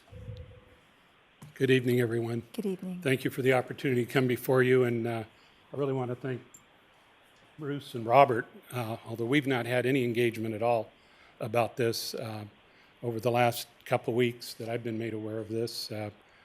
The amount of work that they've put into this as far as shepherding the community together, and all the people that you see behind you here is a Herculean effort that is just minuscule to what's going to be needed to take this to fruition, no matter what format you decide to do. I spent 40 years in law enforcement, for those of you that don't know. My last 10 as your chief of police with a better part of 2006, right at the beginning of the downturn, as your interim assistant city manager and city manager. So this budget challenge is not new to me by any means. And I know that the decision making that you have ahead of you is going to be much, much more difficult. I want to point out in all of the presentations that were made, and I really appreciated that Robert and Bruce had the opportunity to put up slides that gave you some of the bullet point information. That's important for the groups that get involved in all of this is everybody's going to want to get at the table in this tax initiative. And everyone should have input. But I think the public needs to keep in mind that as you adopt some sort of funding measure that has an exponential increase annually in volume, that you are also limiting the impact on the growth of the budget, which frees up other monies as revenues increase for other things that may not be named specifically as this initiative is put together. And that's an important point, because there are other things. There are other people that are going to come up and say, well, gee, nobody brought up anything for the library or something to that effect. And so it's important to understand that those budgetary considerations will occur. With that said, what I do want to do is I want to point out and repunctuate some of the things that I believe Bruce mentioned in the beginning as it relates to police staffing. And it's important that the public knows, and it's important that it be restated for this council if it hasn't been presented to you in this detail. At its highest point, the police department staffing was authorized 93, and we had 90 sworn positions. You're at 81 or 83 today. You've had an 11% increase in population since I've left. Your calls for service are up. Your crime is increasing, and I'll caveat that, although some crime may look like it's going down. All of those things are impacting quality of life and safety in the community. People move to the city of Folsom for a sundry of reasons, many of which are the amenities that we have, the great trails, our recreation programs, our school district. But make no question about it. They move here because it's safe to work, play, recreate, and raise families. And that falls on police and fire. Absolutely does. So we've got, if I had prepared a graph for you, it would be going two opposite directions. Everything else is increasing, your staffing in the police department is decreasing. There's a problem with that. And I don't lay that at your feet, I lay that at history. And I lay that also at budget. My last year as chief, I had to lay out what we called pink notices. I had to give people notices that they were going to be terminated from their job. Police officers, communications engineer, crime analyst, all of those things were impacted by that. Now, fortunately, because the POA came together and worked out some concessions with the city, we were able to avert laying off the sworn positions, but we still lost what I refer to as professional staff. So you've had a significant decrease in that funding, and it needs to be seriously addressed. Equal percentage formulas don't always work out when you look at this. So I implore all of you, and I implore the group, to seriously consider what you're looking at, and most important to the community, putting a laundry list of things up there may work for improvements. But when you're talking about service delivery for police and fire, we need to articulate specifically what is going to change without an increase and what the community can look to for the benefits of this additional taxation so that they understand they're getting bang for their buck. Thank you for your time. Thank you, Sam. Thank you. You have no more requests to speak on this item. Okay. So bringing this back to the council for questions, comments. All right. Stacy, are you presenting something? I just asked her to bring up that last Oh, slide, okay. the direction slide. Well, I'll jump in since everybody wants to consider things a little bit further. Mrs.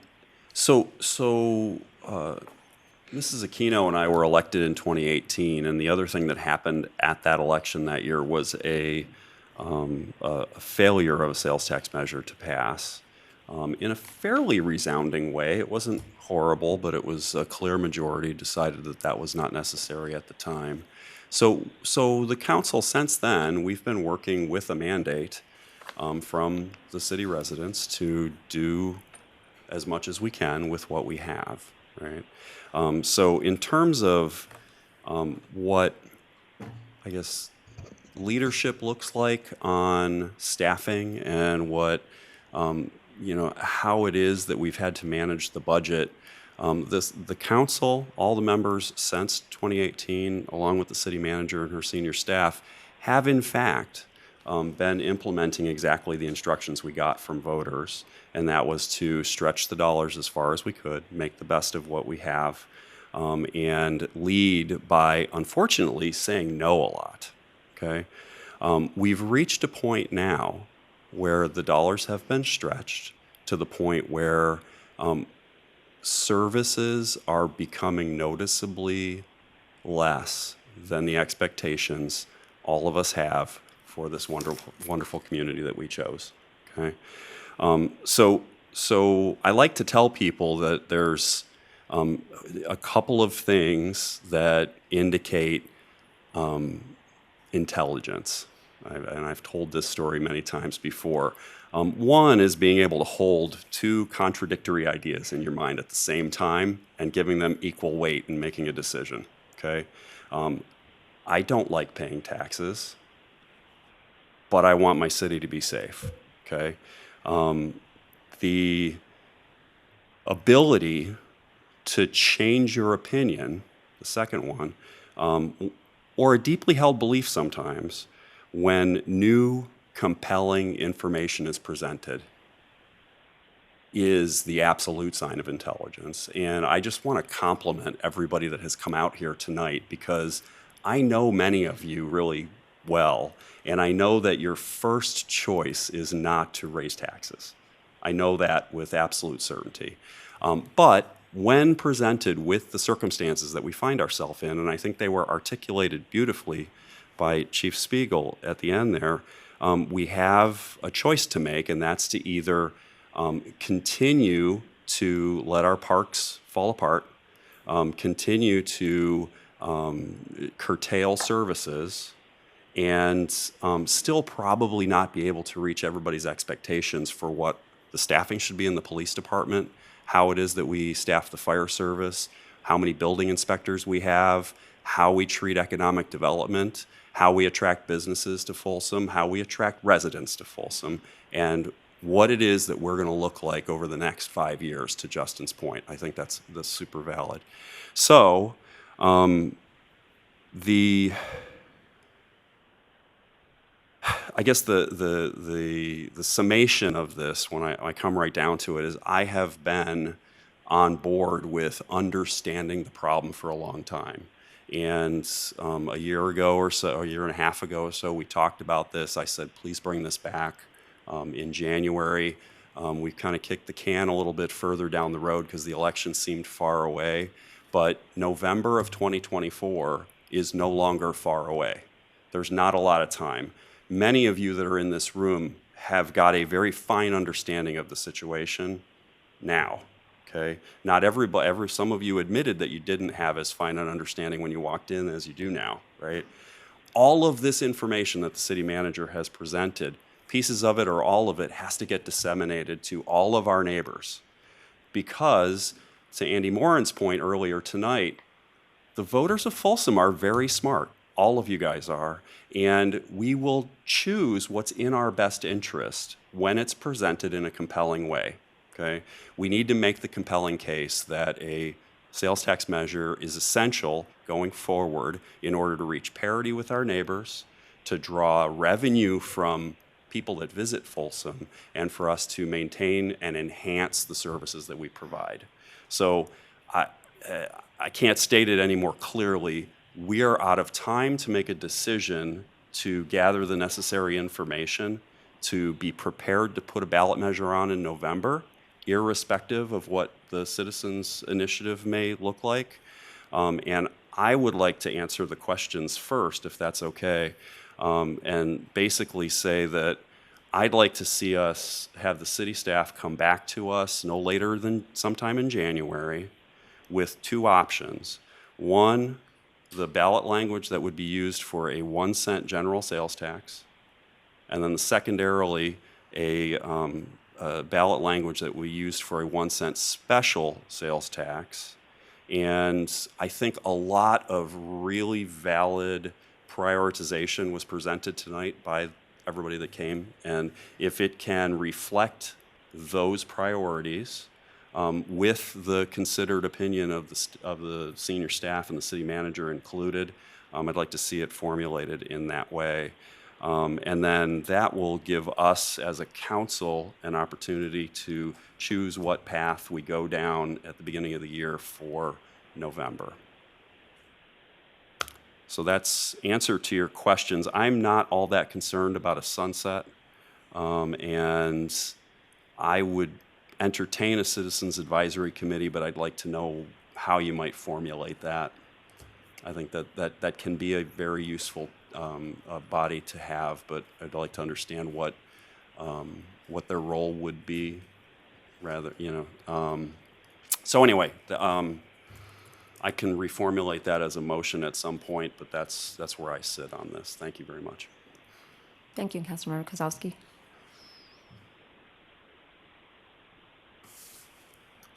I can go next. First of all, can we just put a little clarification out there because I saw a lot of bewildered faces in the audience. Although there is not a fire engine working out of Station 35, there is a truck and an ambulance, correct? It's just that a truck and an engine have different capabilities. So I want to make sure people understand that there's not nothing happening at Fire Station 35. Thank you to everybody who came out. Thank you to all the work that's gone into this Citizens Committee. I do have just kind of a question for Stacy, and if you have some information at the top of your head, great. If not, maybe it's something that could come back. But in terms of addressing our structural deficit, how would a general sales tax help that? How would a special sales tax help that, both in the short and the long term? I don't know that I'm prepared to answer that tonight, but we can definitely bring that back. Okay.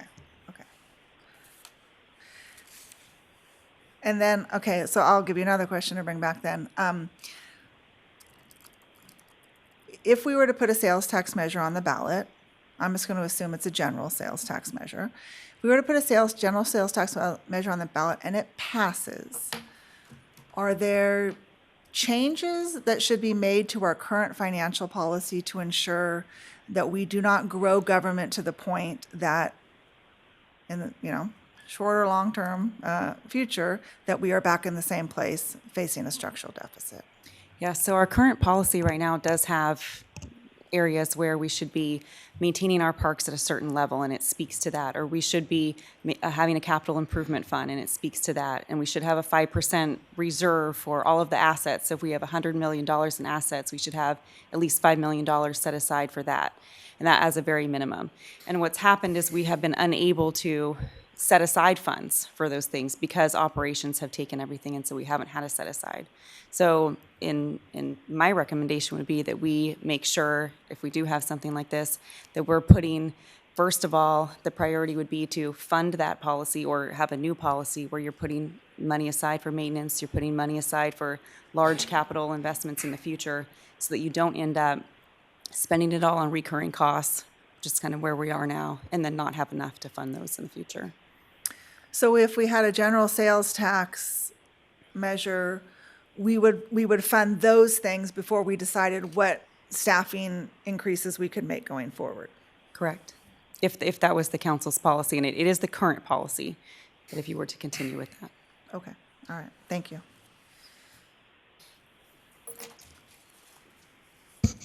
Can I? Sure. Yes. Okay. I'm going to ask the same question again, see whether we will derive the answer from the data we have. I think the third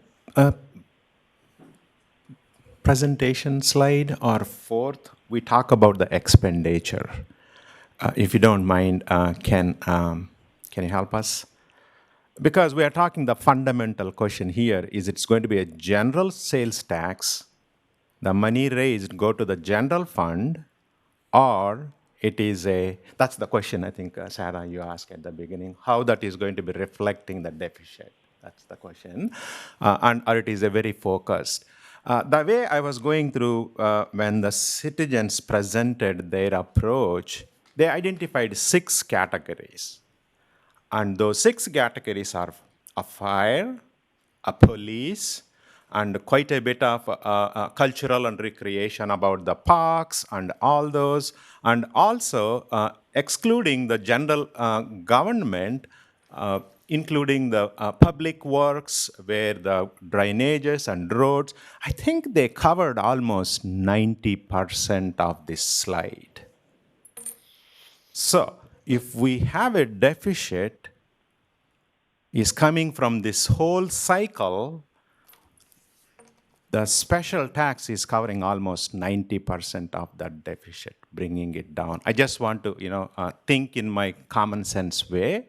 You don't have the data, but Well, and I can address Councilmember Keno's question just a little better. It's going to depend on how the council decides to allocate the funds. So if you had a special tax and it was for the items that were recommended, you will still have a deficit in some of the other departments at first, if you are to use, all of it to go forward. The other issue is if you use it for recurring costs, it will likely grow at a slower rate than the expenditures that you're using it for. If you use it for employee costs, they're growing faster than the sales tax revenue is. So things like that will eventually get us back to the same situation, just as you had said.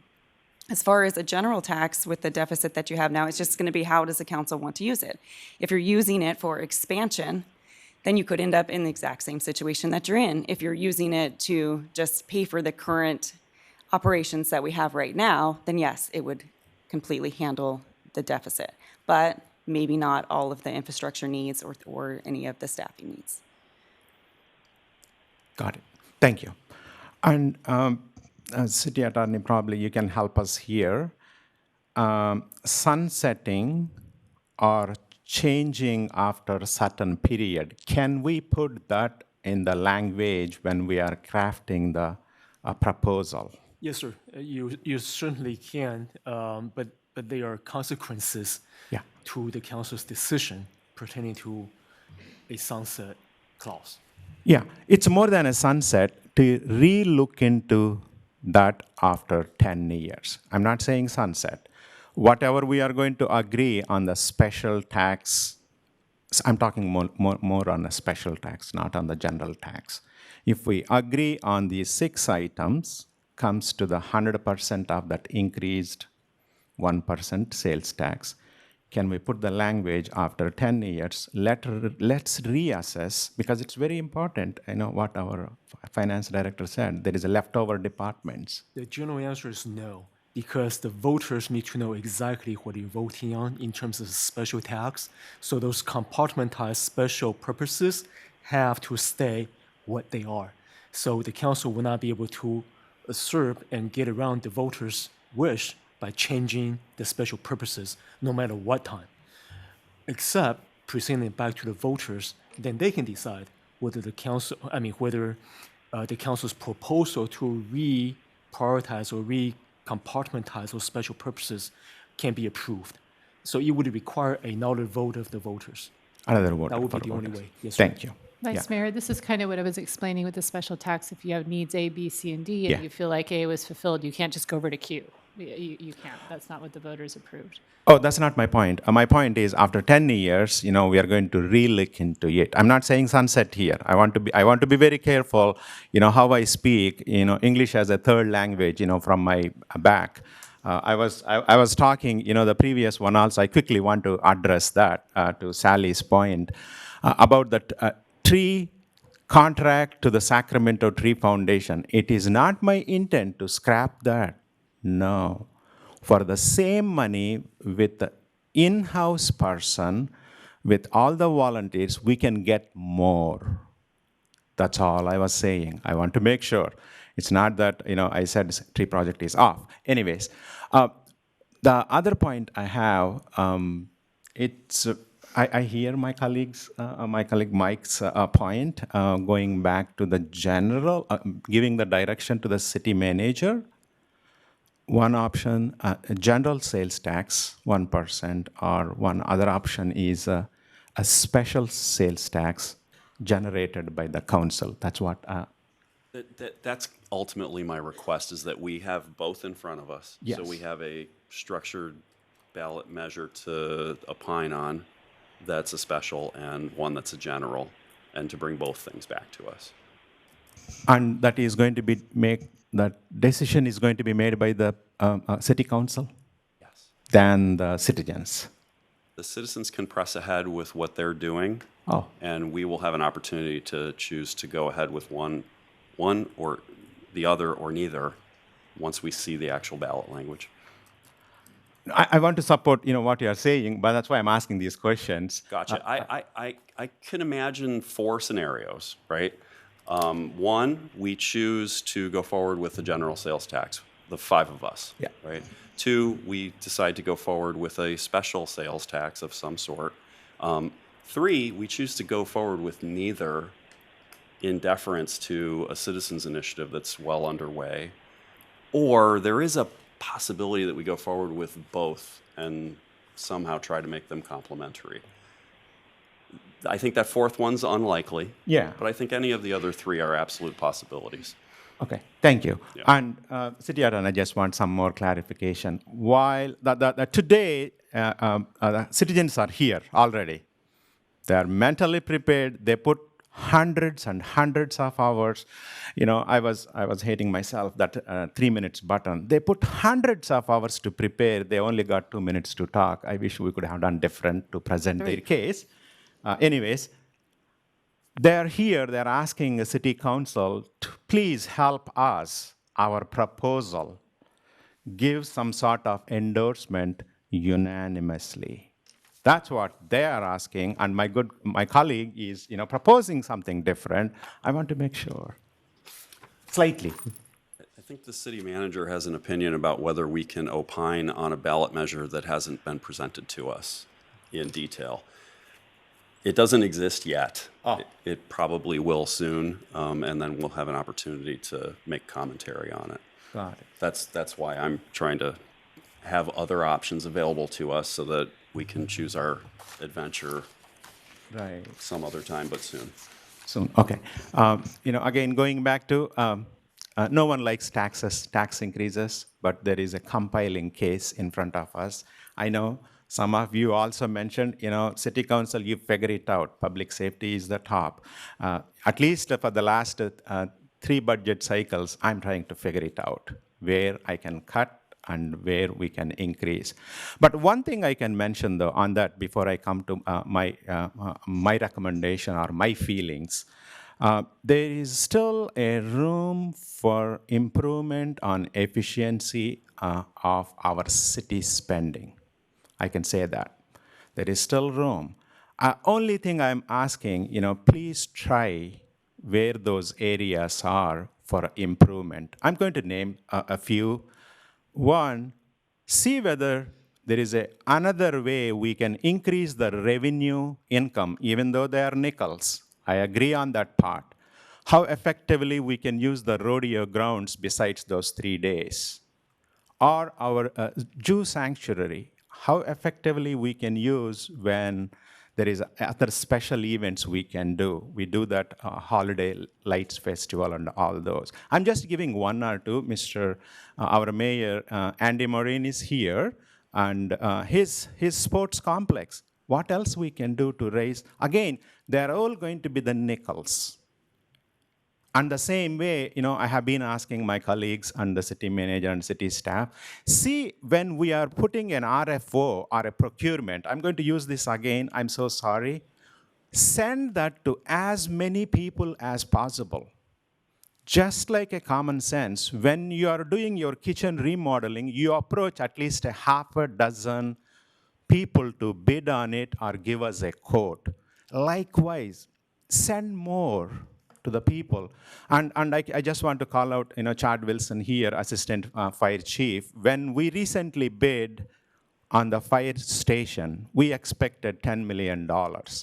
And Chad Wilson, reached out to so many people, the vendors who are bidding the fire stations in our region. He got a larger number of bids, and he was able to award almost $1.6 million, lesser than expected or proposed. We proposed $10 million cost, but he was able to award for $8.4 million. I just want to give one or two examples. We do have a room. I know Denise mentioned at the beginning, we will get more grants money if we have extra dollar from the sales tax. I agree on that. But to win those grant money, we need to invest some extra expertise. Who can write those grants and what words they use so that that is going to be awarded? I came from the 27 years public service experience. So I'm just giving a few of these. So we do have a room. But quickly coming back to here, I was elected by all of you. And you are all coming in front of us. YK, listen to us. There are so many, of course, few of us are opposing, I get it. You're all telling, listen to us. We have challenges. You guys have, at least I have been doing last 3 years, moving a dollar from here to there. No, the red line is going, and Stacy, has been, presenting to us. So you're all coming to us, listen. We need a citizens proposed special sales tax. I believe 110%, you all the groups, citizens, that committee, whatever it is, you have done the research, hundreds of hours. That's the pie you have done, the expenditure. I am sure, even though you don't have a numbers to put to each department, how much those 6 categories, but you have done the research. Who is very important?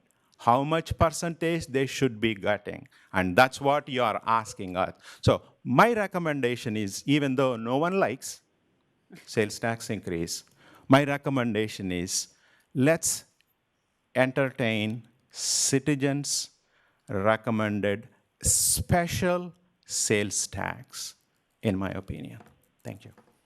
Thank you, Vice Mayor. Any comments, Councilmember Warbaugh? Yes. Can you go back to the questions, just in case I lose track? I can go to the questions, but I have a lot to say. Throwing money at a problem will make us feel good for a while, but it doesn't solve the bigger issue. I'm pretty disappointed that the priorities of our residents have been weaponized as a bad thing. Putting our prioritizing our residents first is weaponized as a bad thing. It's our number one job. I'm disappointed that in February of this year, when I asked and came prepared to talk through our priorities and even talk about cuts if we needed to, that discussion was shut down by this council. I'm disappointed that in May, when the budget was presented, the same thing happened. A motion was quickly made and a $248 million budget was passed under an hour. That is all the time that we discussed this budget. So I feel like your priorities have not been heard. I'm disappointed that when the question was asked to the city manager if we wanted to keep the pie chart the same, the majority of this council said yes. However, I'm disappointed that this did not happen. The first time in 8 years, our police department fell from 26% and 27% in the last 8 years to 25%. That's over $900,000 of funding that our police department did not get this year. That's a lot of officers. Or even a training chief, they share. So we had our city manager prioritize our budget, not our city council. And someone said thwarting the voters' voice. To me, that was thwarting your voice. 2 weeks ago, our public showed up in droves to talk about the problems that they're dealing with on a daily basis. Things that are affecting our revenue, affecting the quality of life, affecting our parks, and affecting, at the bottom line, our number one responsibility is their safety. So I have a problem with the generalized tax for these reasons. I don't feel like this council or our city manager is putting your priorities first. I don't feel like we have an open ability to listen to you and put our priorities in place. Again, I'm going to say this again. It is our council's number one responsibility to prioritize the budget around your needs and wants, period. We have to make tough decisions, but we can't make tough decisions if we're not willing to talk about it. So I'm happy when Mike asked to bring this to council, the sales tax, because it's been mentioned for years since I've been on council as well. So again, throwing money at this problem is not going to fix the problem. Sarah, Councilmember Aquino, you asked a great question of Stacy. Will we just be in this problem again in 10 years? We will if we don't talk about what the priorities of residents are and what are we willing to cut or what are we willing not to do.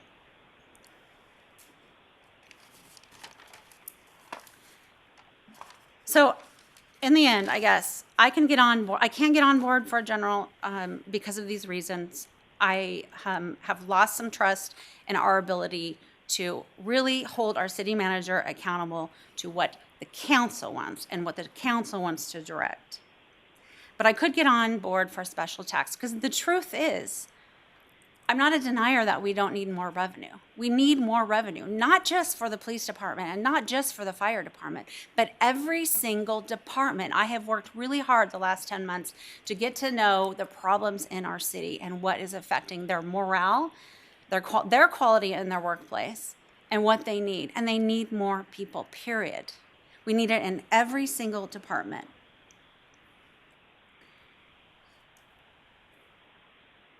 So I'll go through the questions. I am fine with bringing about ballot language. And again, to state this clearly, I'm one of 5 votes. So I'm always up for a discussion on a ballot measure for general or special if this council wants to bring it back.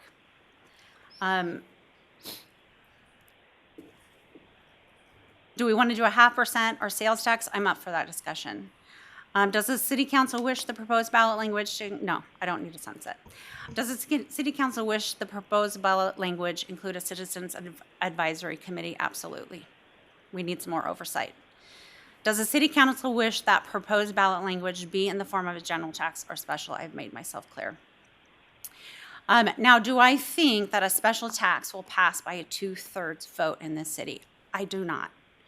I've been quietly kind of polling people, but you're talking 50 people versus 85,000 people in this city. So, but it is a sample, and they will not vote for any, the polling that I did myself personally, they will not vote for a general tax, but they would vote for a special tax. So I think the only way to increase revenue this way is to support a citizen, and this is so unfortunate because I think if the citizens want this, the council should back it. But because of the way that the politics play out, the only way that we can pass a sales tax measure is by having it go through the citizens initiative. So it only has to pass by 50%. So that's where I'm at. Okay. Mayor, can I ask one quick question? Sure. Elaine, what will it take to bring that point next time here? Citizens-driven special sales tax. Well, I don't think it is not here, that option. The citizens initiative needs to be created by a citizens committee that's independent from the city operation. Yeah. So we can only direct the staff to do one of 2 things, and that's develop a ballot measure language for us to choose from that would be city initiated. So that's why I was saying earlier, there's kind of 3 paths forward. We can choose to put a general tax on, we can choose to do a special tax, or we can stand aside and let a citizens initiative go forward with our blessing. But we don't have the citizens initiative yet to consider, and we should have the other 2 options to consider. So that's why I said what I said earlier. And so in the end, when it comes, it does come from the community, and the council's process in that is merely kind of certifying that the actual number of signatures that were collected are there, and it's really pretty much a pass through. As long as Steve Wong, our city attorney, agrees with that wording, but it doesn't come from staff. What you would get from your staff, which I heard from Councilmember Kozlowski, was ballot language if the city were to place a full percent general sales tax, and the city were to place a 1 cent special tax. Yes, thank you, Madam City Manager. She is correct. These are 2 separate processes. So the citizens have a constitutional right to float a citizens initiative, and they're proposing to do just that. It will come to the council at some point in time, and just like City Manager indicated, for the city clerk to certify the number of signatures to qualify the initiative petition to become a ballot on the ballot measure for the election, November election. But so that has to come before the city council, so the council can then make a choice. The council will have to decide at the time whether to adopt the citizens' initiative without any change. So now that becomes law. You don't need the voters to vote on it, or send it to the voters at the November election for them to decide whether they want to vote and pass the now ballot measure.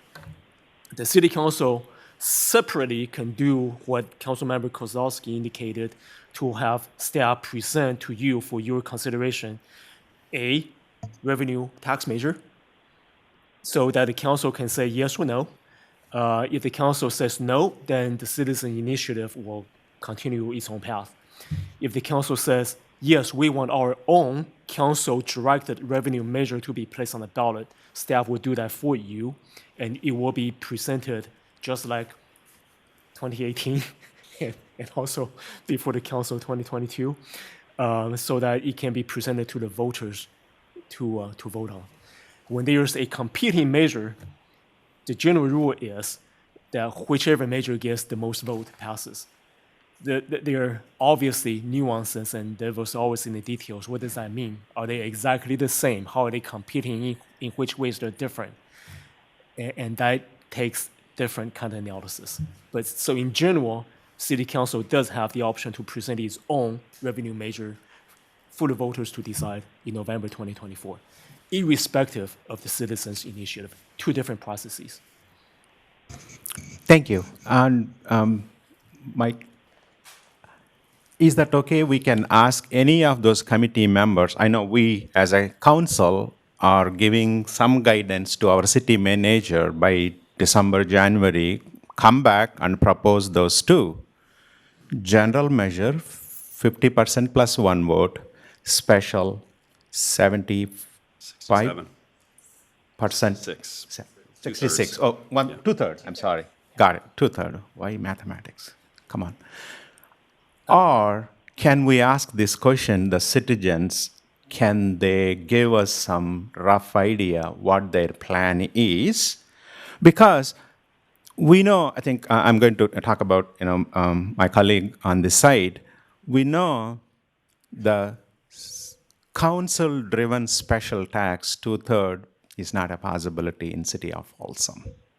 We know that. And recently, I think we put the transportation tax, and it was Folsom 28%. We hit very hard, even though our turnout is 76% in Folsom. We know that already. It's a special, right? General, I'm just going to say, I'm also doing the polling. Rather put all the money into the one pot and let the council and everybody decide. Citizens are coming and you are telling with your consensus, the win-win is going to be, we will put the special tax. It is still going to be like a general, 50% plus one vote, and it is going to pass. So can I ask that, Mayor? Ask. Well, the we is not the council. Yeah. I mean, if you're saying that you're looking for special language with a 50% plus one threshold, which I think is what I heard, that's not coming from the city council, because the city council can't do that. That's the community initiative. And I apologize. Unless I misunderstood. I apologize, Mr. Vice Mayor. I'm not clear. What would you like to ask? The ask is whether the citizens whosoever has presented to this council, can they present their intent when they can come more formally to city council with their opinion? They have to, right? They will make their must. findings, and they will provide their intent to the city. And me, the city attorney, will be obligated to provide ballot title and summary. So at that time, we will know, the citizens will know exactly what the initiative looks like. Thank you. You're Mayor. welcome. Okay, here's my comments on this. I will entertain listening to language on a general sales tax versus a special sales tax.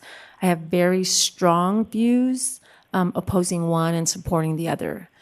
I believe that over the years, just being really immersed in this budget, that our past council members and the current have done as good of a job as we can with the resources that we have. And I am very quick to say that we have, and I've been talking about it for a long time, is we have some serious concerns coming in the 24-25 fiscal year. They are actually going to hit us before any consideration of a sales tax getting supported by voters, we're going to be talking about these shortfalls next summer. So something is going to hit us before any decision happens. I know that we have the shortages in police. I know we have the shortages of equipment and a training battalion and fire. I know that we have major congestion on East Bidwell that must be mitigated. I know that we must start putting money away for the Empire Ranch interchange. We have thousands of homes that are getting built on the other side, and something is going to have to give. We've got crumbling parks. We have just so many serious issues that are coming down the pike, and I know that it is serious. It is something that has been talked about for the past 2.5 years, more so this year. One thing I can tell you from language that has been used is I've heard corruption and I've heard mismanagement of money. And I can guarantee you that neither one of those two has happened with this council, either now or in the past several years. Our budgets get audited on a yearly basis. And so there has been, I think those audits have come back that the city has done a good job with what we have. I also want to express that I'm supportive of a special sales tax because I want to fix the problems. When my air conditioner was falling apart and when my pool needed to be resurfaced and my house needed to be painted, I took a loan out to fix the problems that I needed. And that's how I see the city. I'm a business owner. I employ 10 people. Trust me, I want 15 because I think 15 would be way better and I would be able to do a much better job, but I can't afford 15 employees. So I have to employ what I can afford as a business owner. That's exactly how I see the city of Folsom. I'm very supportive of a special tax that would fix the problems that we have. But I also believe that we have to have an expenditure plan for every area that we decide on how that gets spent, because an expenditure plan is going to create sort of an accountability of what we need. As far as the Community Advisory Committee, I came before this council and requested a Citizens Advisory Committee 2 months ago so that we can bring in residents like you into this process that was going to be super complex. I didn't get a second on my motion, but I would support a Citizens Advisory Committee now. I don't know why now would be a yes versus 2 months being a no, but I think that having citizens involved in our budget process is incredibly crucial long term. What other questions happening there? Sunset, I don't think it really matters for me, but I think I've answered all of those questions. I think that's it. Yeah, those are all my comments. So would you like an actual motion to synthesize all of this? Because I think it would be helpful, Mike. I'm hearing everybody pretty clearly. I would like to say, YK, part of my desire to have both options brought forward is to make it plain that our intention is to have a sales tax measure on the ballot in November so that if there is a citizens initiative, they're aware that we are supporting the idea of having a ballot measure, okay? But I would like us to have the option of each of those things. So that's kind of how I got to where I'm at right now. So my motion is for the city manager to please bring back to the council no later than January ballot language for a 1 cent general tax and also language for a 1 cent special tax. The 1 cent special tax, either or both should incorporate a citizens advisory committee and how that would be structured.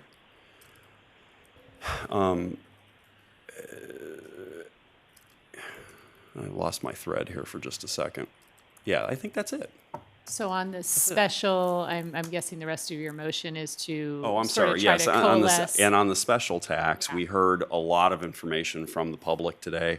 I think the priorities that they indicated reflect generally how we distribute funds in the general fund currently. But if we can focus on how those priorities would be incorporated into a special tax, I'd like to see it that way. And just for clarification, it's not committing as to one or the other, it is just for discussion. Tonight, we're not committing to anything but having an option to consider sometime before the end of January. Can we just clarify what's meant by a citizen advisory committee? That is something that is often included for a sales tax measure or a school bond measure that's formed after the thing passes. And whoever's on, it's kind of like they're making sure that the money is spent on what it was said it was going to be spent on. It's not what you were proposing. Well, I mean, mine was really to be able to get residents engaged in the process to identify where some of those deficiencies were in the event, whatever steps we took from there, that would eventually lead into, if there was some form of a special sales tax, and then it would continue to be an oversight. I think your motion lacked a second that night, but I think you got what you wanted. You know, which was lots of organically, input from a large citizens That's committee. So in answer to your question, Councilmember Aquino, I put that on there because it seems to come up pretty frequently in discussion about sales tax measures and, you know, and kind of wanting to be sure there is accountability. And I do see it as something that would only emerge after it would be in the language that there shall be one, and then it would go into effect once and if it was passed. I chaired the Measure G at Citizens Advisory Committee, and our job was to make sure that the money was spent correctly, and it was built into the Measure G school bond measure. My conception is that typical format, just how you structure it in terms of who you choose is all I was asking you to clarify. Before you finalize the motion, Yes. I'm not sure there's consensus for a general tax here. I'm asking for just No, that both I ballots come understand, back. but yeah. why muddy the water in January if there's not going to be consensus for the general tax? Why don't we just and maybe we poll people right now, so I don't want to speak out of turn on anyone, but I think you're for it, but I'm not sure there's a two. I don't know that I'm for it necessarily. Okay. What I know is that there may be a lot of water that goes under the bridge between now and January, and we should have options.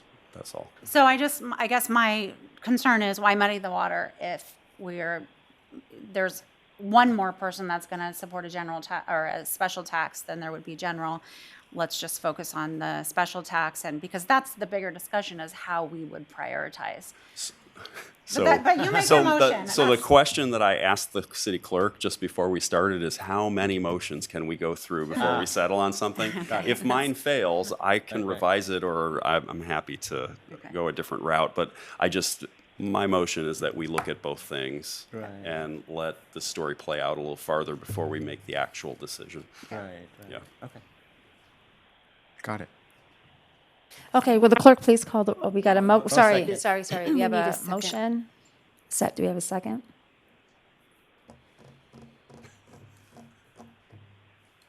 I can second it for discussion purposes, but I don't want to let something go unsaid. I can respect that council members have frustrations about the budget process and maybe feel like there needs to be some improvement there. But per our charter, the city manager proposes a budget. The city manager does not vote on a budget. The 5 council members here vote for the budget, and it was unanimous. And so if we're going to say that, priorities were not listened to or implemented or whatever, then let's own that, because we voted for the budget. It just needs to be said. Okay. And I know that you're speaking with what I said, and I appreciate you giving feedback. There was a lot of frustration during the budget thing, and she does present the budget, but there's no reason that we can't talk about our priorities. So as she makes up the budget, as a city manager makes up the budget, they have an idea in the beginning. Doesn't mean they have to abide by it. And I said that then, and I'll say it again. there was zero discussion. So, but we agreed to a budget discussion, so that's why it was sort of confusing. But I understand why you're saying that, and I understand the charter as well. But I'm asking to just inform. That's all I was asking for is February. Let's talk about our priorities. If we all agreed on one, then she knows. So the city manager would know. So so I understand your frustration with what I said, but thank you for acknowledging. And I understand your frustration with the process, and we can improve on the process. But I don't think it's fair to lay all that at the city manager's feet when she doesn't even have a vote on the budget. So if and it's majority rules up here, right? So well, and I would say that is my one regret out of everything I could regret this year, that I agreed to pass that budget because I did not agree with it. And so, and I'm sure you guys already know that, so it's fine, but And that's fair, Councilmember Rohrbaugh, and I'm sorry you have that regret. I bring a preliminary budget, and the council then can do whatever they want with that budget. The budget I presented did indeed reflect the pie that was signed off on unanimously by the city council, and in the end, I don't have a vote. It is the city council's budget. It is not my budget. Thank you for your opinion. In reality, after less than an hour of discussion, my opinion is I was shut down completely in discussing anything, so I don't think we need to belabor this. Thank you for giving your feedback. I gave mine, you gave yours. I'm good. Okay, so we have a motion and a second. All right, will the clerk please call? This is for discussion, I think Sarah opened up, right, Sarah? I seconded it, so Yeah, if you want to discuss, you this would be the seconded time. it. Right, I know, I think I started, I want to support, what you're talking. Knowing, I don't know how many hours, how many number of hours city manager and the executive team are going to spend bringing these two proposals. But I heard your point loud and clear. By putting that in front of city manager, this council is agreeing one way or another for a sales tax increase. I like that point. But knowing that our special tax is 2/3 plus one vote, and residents' special tax is only 50% plus one vote, we are still getting where we want to be. Do we really want to invest, that much time from the staff and everybody to bring that proposal? I'm an optimist, and both Measure G and Measure, I don't remember what the earlier school bond was, both of those passed with 70% support. So given a compelling argument, the people of Folsom will act in their own best interest. So, yeah. Got it. Yeah, there it is. Okay, so we have a motion and a second. Any other comments, questions? All right, will the clerk please call the roll? Councilmember Rohrbaugh? No. Aquino? Yes. Chalem-Cherla? No.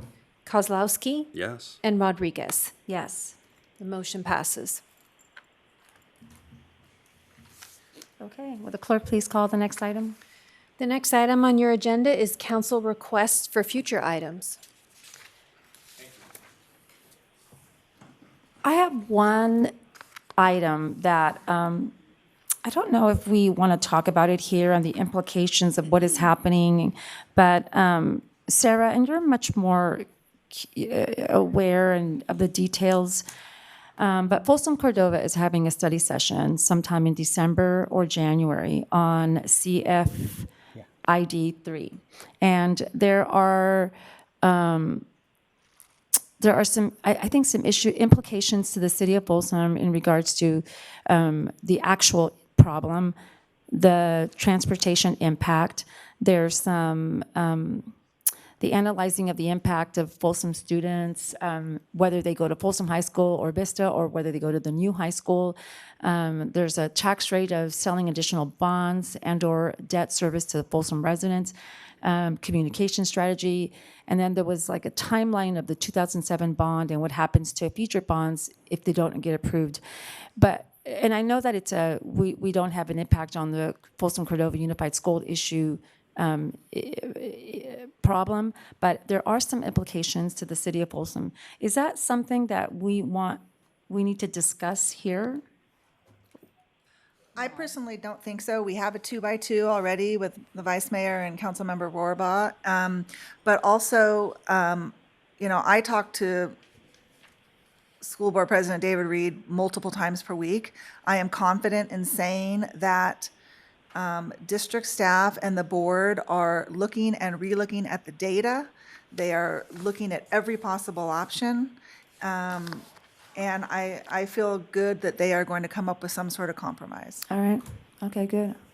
And by the way, thank you for your posts because they're very informative, educational. I have learned a lot about what is happening with this issue. So thank you for posting that. All right. Any other requests? I was, in fact, the same one, because if you step out, you will get so many asks about, hey, out of 3,900 already occupied homes, we bought this house knowing Folsom High School is coming there, right? So, yes, it is on school board, but public doesn't know the rules of administration, school board versus city council. But we still, yes, we both discussed, and in fact, we called another special meeting to make sure how the dollar is being spent, and eventually they let it to the school board workshop. So that's the, I still feel, I don't know, what level, but we have to listen to our residents. That's why I was thinking, I took notes, similar one.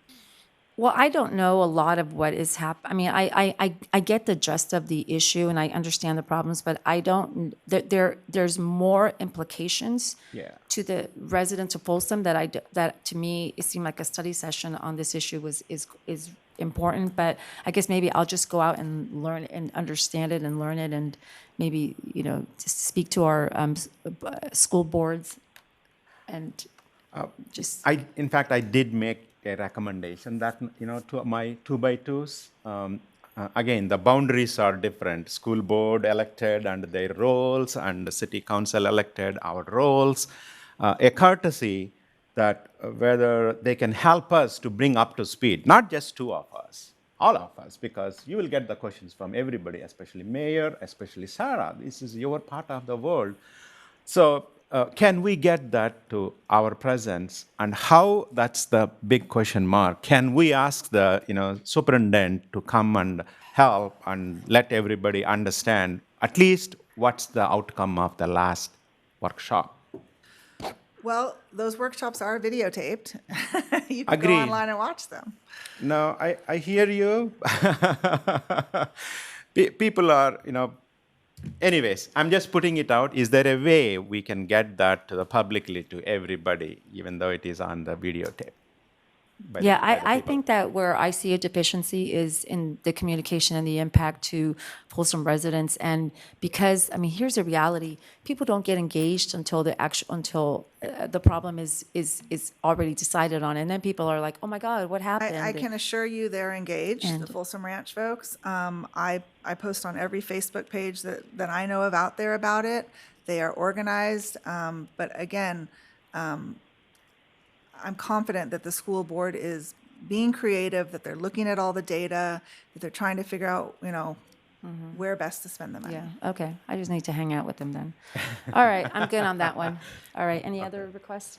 Yeah. Are you good, Wyckoff? I'm personally good because I know that but I'm looking in front, in the best interest of all of you. That's all. Okay, great. So I have one. Elaine, this is for you. What have you done in regards to the homeless discussion 2 weeks ago? And what have you worked on as far as the next action steps? And if you have, or if you haven't, can we bring this up for a discussion in November? Yeah, if we have consensus that you want to bring back the homelessness conversation and specifically talk about action items, then we can do that. So if I recall correctly from that meeting, there was no direction. It was more. It was an informational item. It was intended to be a workshop on kind of the, many complexities of the homelessness challenge. And we heard from our county partners and our nonprofit partners and how it affects our city departments, including police, fire, code enforcement, parks, everyone. So we kind of put it all out there. We talk about the recent tremendous resource drain on the organization of the challenge. The nonprofits that are doing really good work in our community. If there is a desire to have a conversation that is focused on an action plan for homelessness, then I need to, just hear from a consensus of the council. Yeah, the way last meeting turned out, we need more police. I think that's the solution. Well, I think the action steps are, what are we doing? Sorry, What are- I love what's the my guys plan? there. How are we That's gonna the get there? final. So Or is it a HOT team? Is it a homeless outreach I team? think What is we it? are trying to address the police issue with this whole other Yeah, yeah. discussion we're having tonight. But the one thing I asked for as a follow-up to that and prior to that was that the city staff have a conversation with county staff about potentially locating some services here in Folsom that specifically address some of the problems that contribute to homelessness. Well, that could be part of the discussion. I didn't put a strict timetable on it at the time because I don't know what the workload is of the county staff. We can't control that. So One of the things, just to inform you, the city manager, is that, I think we're the only city in the region that doesn't have a homeless outreach team. So that is something that I would like to discuss. And to your point, Mike, we just had a sales tax discussion. However, that won't even be, even if something passed, we wouldn't see the results till the spring or the summer of 2025. So what are we doing right now? Because this obviously was, I'm pretty sure everyone heard the same things, a big issue for people. So that's where I want to get to. It's just kind of, are we going to take action steps and what could they be? The homeless outreach team, I know that there's people in the community working on doing some work around that to figure out what's the pros and cons of that. So that's the action steps I'm kind of looking for. We may not have a homeless, what is it? Hot, is that what you're calling it, the hot team? Can we may not have get that in the whole- habit of discussing the item when we're just trying to request to put something on the agenda? Yeah, I have. So we have one consent, two consensus. I've talked about this before, that you start virgin on the Brown Act when you're, Yeah. when you're talking about the items. So I think we need to keep it really simple. It appears that Councilmember Rohrbaugh would like an item brought back on discussing the formation of an action plan for homelessness in Folsom. Are there at least two of you Yes, are I'm fine interested with in that. that I agree. conversation? Sure. Okay, Sounds good. We'll do that. Okay, will the clerk please call the next Oh, item? wait, I have something. I'd No, like to you know how to don't. make the Chicago Bears a better football team. Better football. I think we need to have a work session on that. Oh, never mind. Can we Never start with mind. the 49ers? Next is city manager reports. Okay. First of all, City Engineer Steve Cron is retiring from the city on October 31st. Steve is the last one to want to draw attention to himself and has specifically asked that there be no big to-do for his departure. And yet I refuse to let him depart without acknowledging and thanking him for dedicating his unparalleled expertise, experience, negotiation skills, authenticity, and he's a pretty young curmudgeon, but he's a curmudgeonly sense of humor to our organization. Steve is extraordinarily gifted. I will personally miss him greatly, as will the entire city organization and the development community. Congratulations to Steve. And then Miss Lydia, come up here. Please.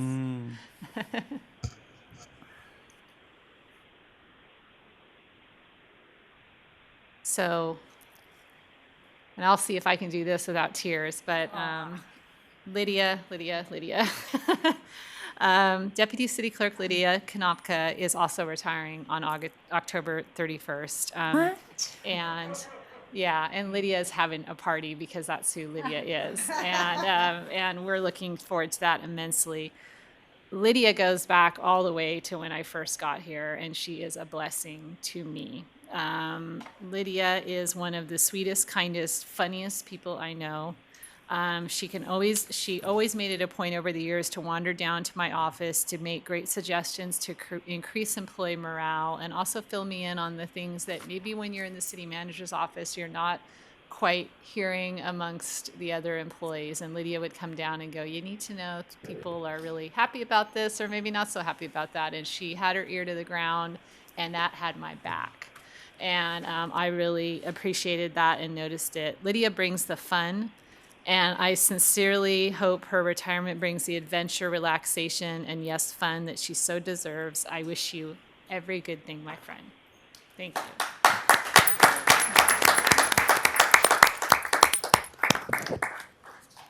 In other news, save the date for the Folsom Public Safety Trunk or Treat event from 10 a.m. to 1 p.m. on Saturday, October 28th. That's this Saturday at the Folsom Police Department on 46 Natoma Street. Definitely one of my favorite events.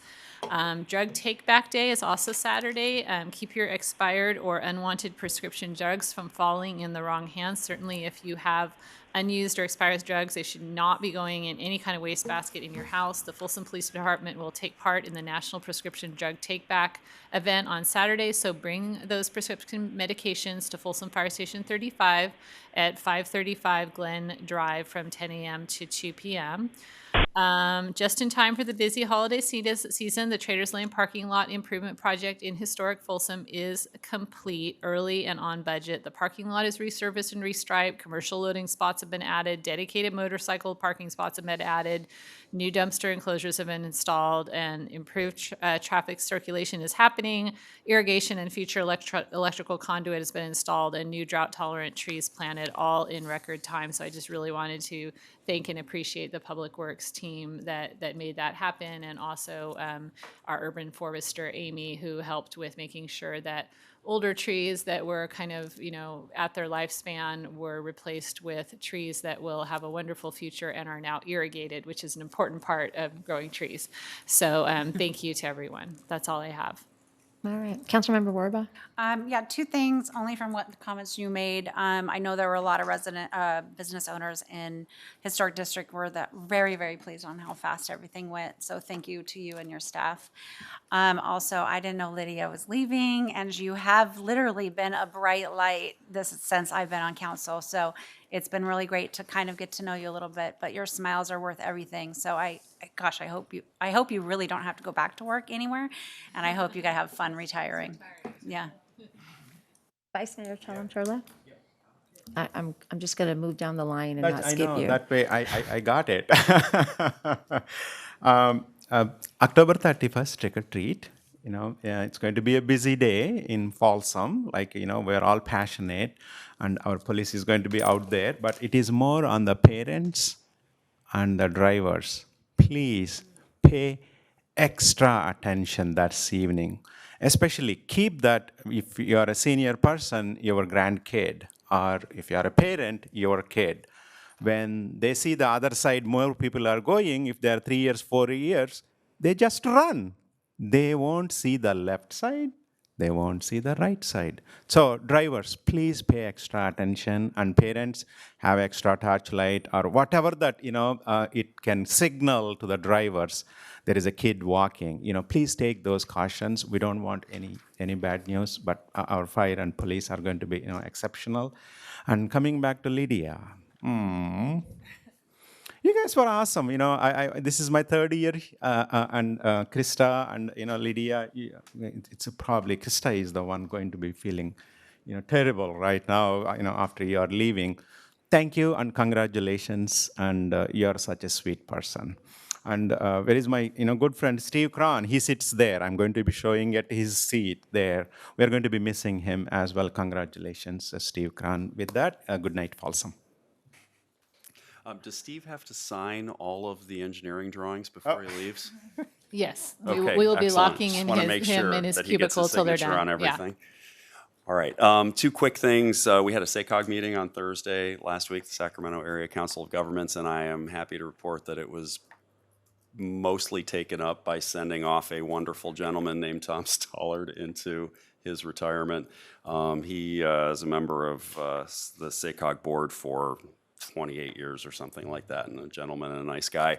But we didn't get a lot of other business done because everybody spent all their time talking about Tom, and then there was a tour. So Not that much news from SACOG.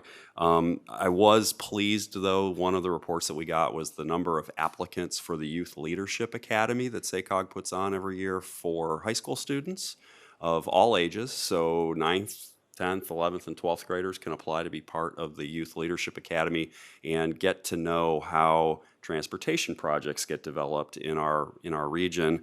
And I was delighted because we are leading the pack right now with 4 applicants from Folsom high schools. Please, those of you students that stayed up to watch the end of this meeting, sign up for YLA. And then second thing, we had a SAC regional transit meeting last evening, and there was an interesting presentation by the former Placer County Transportation Director on how it is that funding gets to transportation projects. And I know that Mark has done presentations like that in the past. This one was a nice, succinct, about 15 minutes that gave the highlights of how it is that the assembly of those projects happens. And one of the points that was made earlier is that matching funds frequently result in matching funds. So another benefit to the discussion that we had last evening. So check the video out of that if you want a primer on transportation funding. Thank you very much. All right. I want to give a shout out to the. Oh. And Lydia, I will miss you also. Who's going to do the Boy Scout Awards? Sorry, Sarah. Sorry, I threw you off. I will echo thanks and congratulations to Steve and Lydia. I will say my husband retired in June after 27 years of teaching middle school, and not only is it an adjustment for the retiree, but it's an adjustment for your families. I'm not used to having somebody at home always tracking my comings and goings. My husband always says, "Where are you going?" And I'm like, "I'm just taking a shower, John. Just that's it. I'm not going anywhere." But anyway, congratulations. So I hesitate to bring this up tonight because we've already been talking about raising taxes, but I do represent the city on the Regional Sanitation Board. For Folsom residents, for most of us, that means a line item on our city utility bill for regional sanitation, which is where when you flush your toilet, where the water goes down to the treatment plant. We currently pay $37 a month for that service because of increasing chemical costs, primarily chlorine, which has skyrocketed, and construction costs and labor costs and all that kind of stuff. Regional San is looking at a rate increase. The proposed, it would be 5 years. So currently we're at 37. It would go to $40.50, then $44, and then $47 a month for 3 years after that. So we did approve to start the Prop 218 process, so I think that will kind of go out in January or something. And then I forgot to do this last time. I meant to, but because of the late hour last time, I neglected. But I would ask that we adjourn in memory tonight of Michelle McDonald. She was a teacher at Russell Ranch Elementary where my kids went to school, and she was there since the school was opened in 2007, a beloved 5th grade teacher.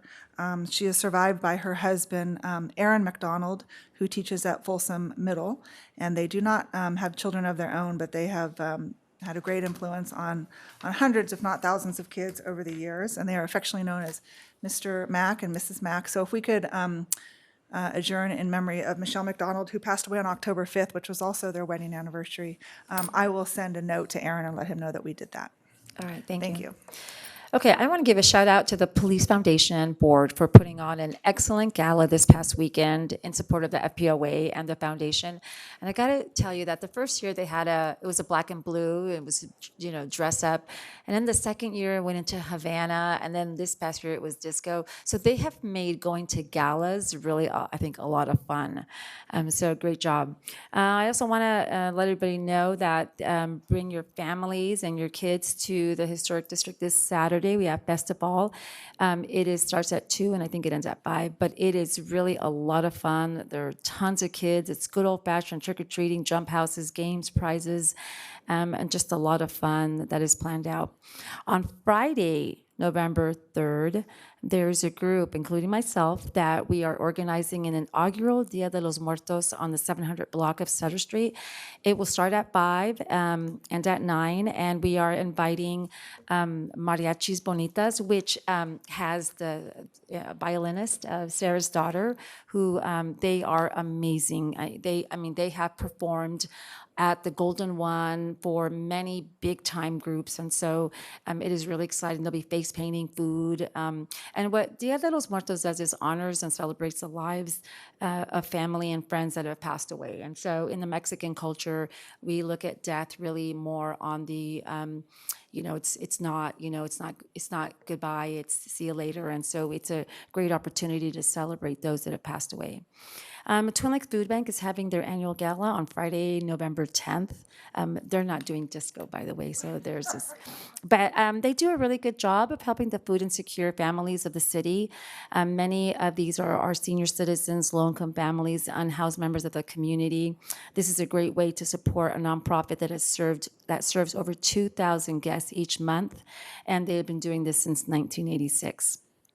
I also want to let families of special needs kids know that Santa, through the FPOA, is having their Santa with special needs kids on Monday, December 11th. And that is a really neat evening. As somebody who has a nonverbal autistic 11-year-old grandson, that they get to spend time with Santa. And so it's really special that they do this. And so you do have to make a reservation. And I think you can do that through probably the police department website, maybe. The association, the FPOA association. And congrats to Steve and Lydia. Lydia, this has been really awesome working closely with you this year, and I wish you all the best in your retirement. And with that, we will close in memory of Michelle McDonald at 10:04 p.m.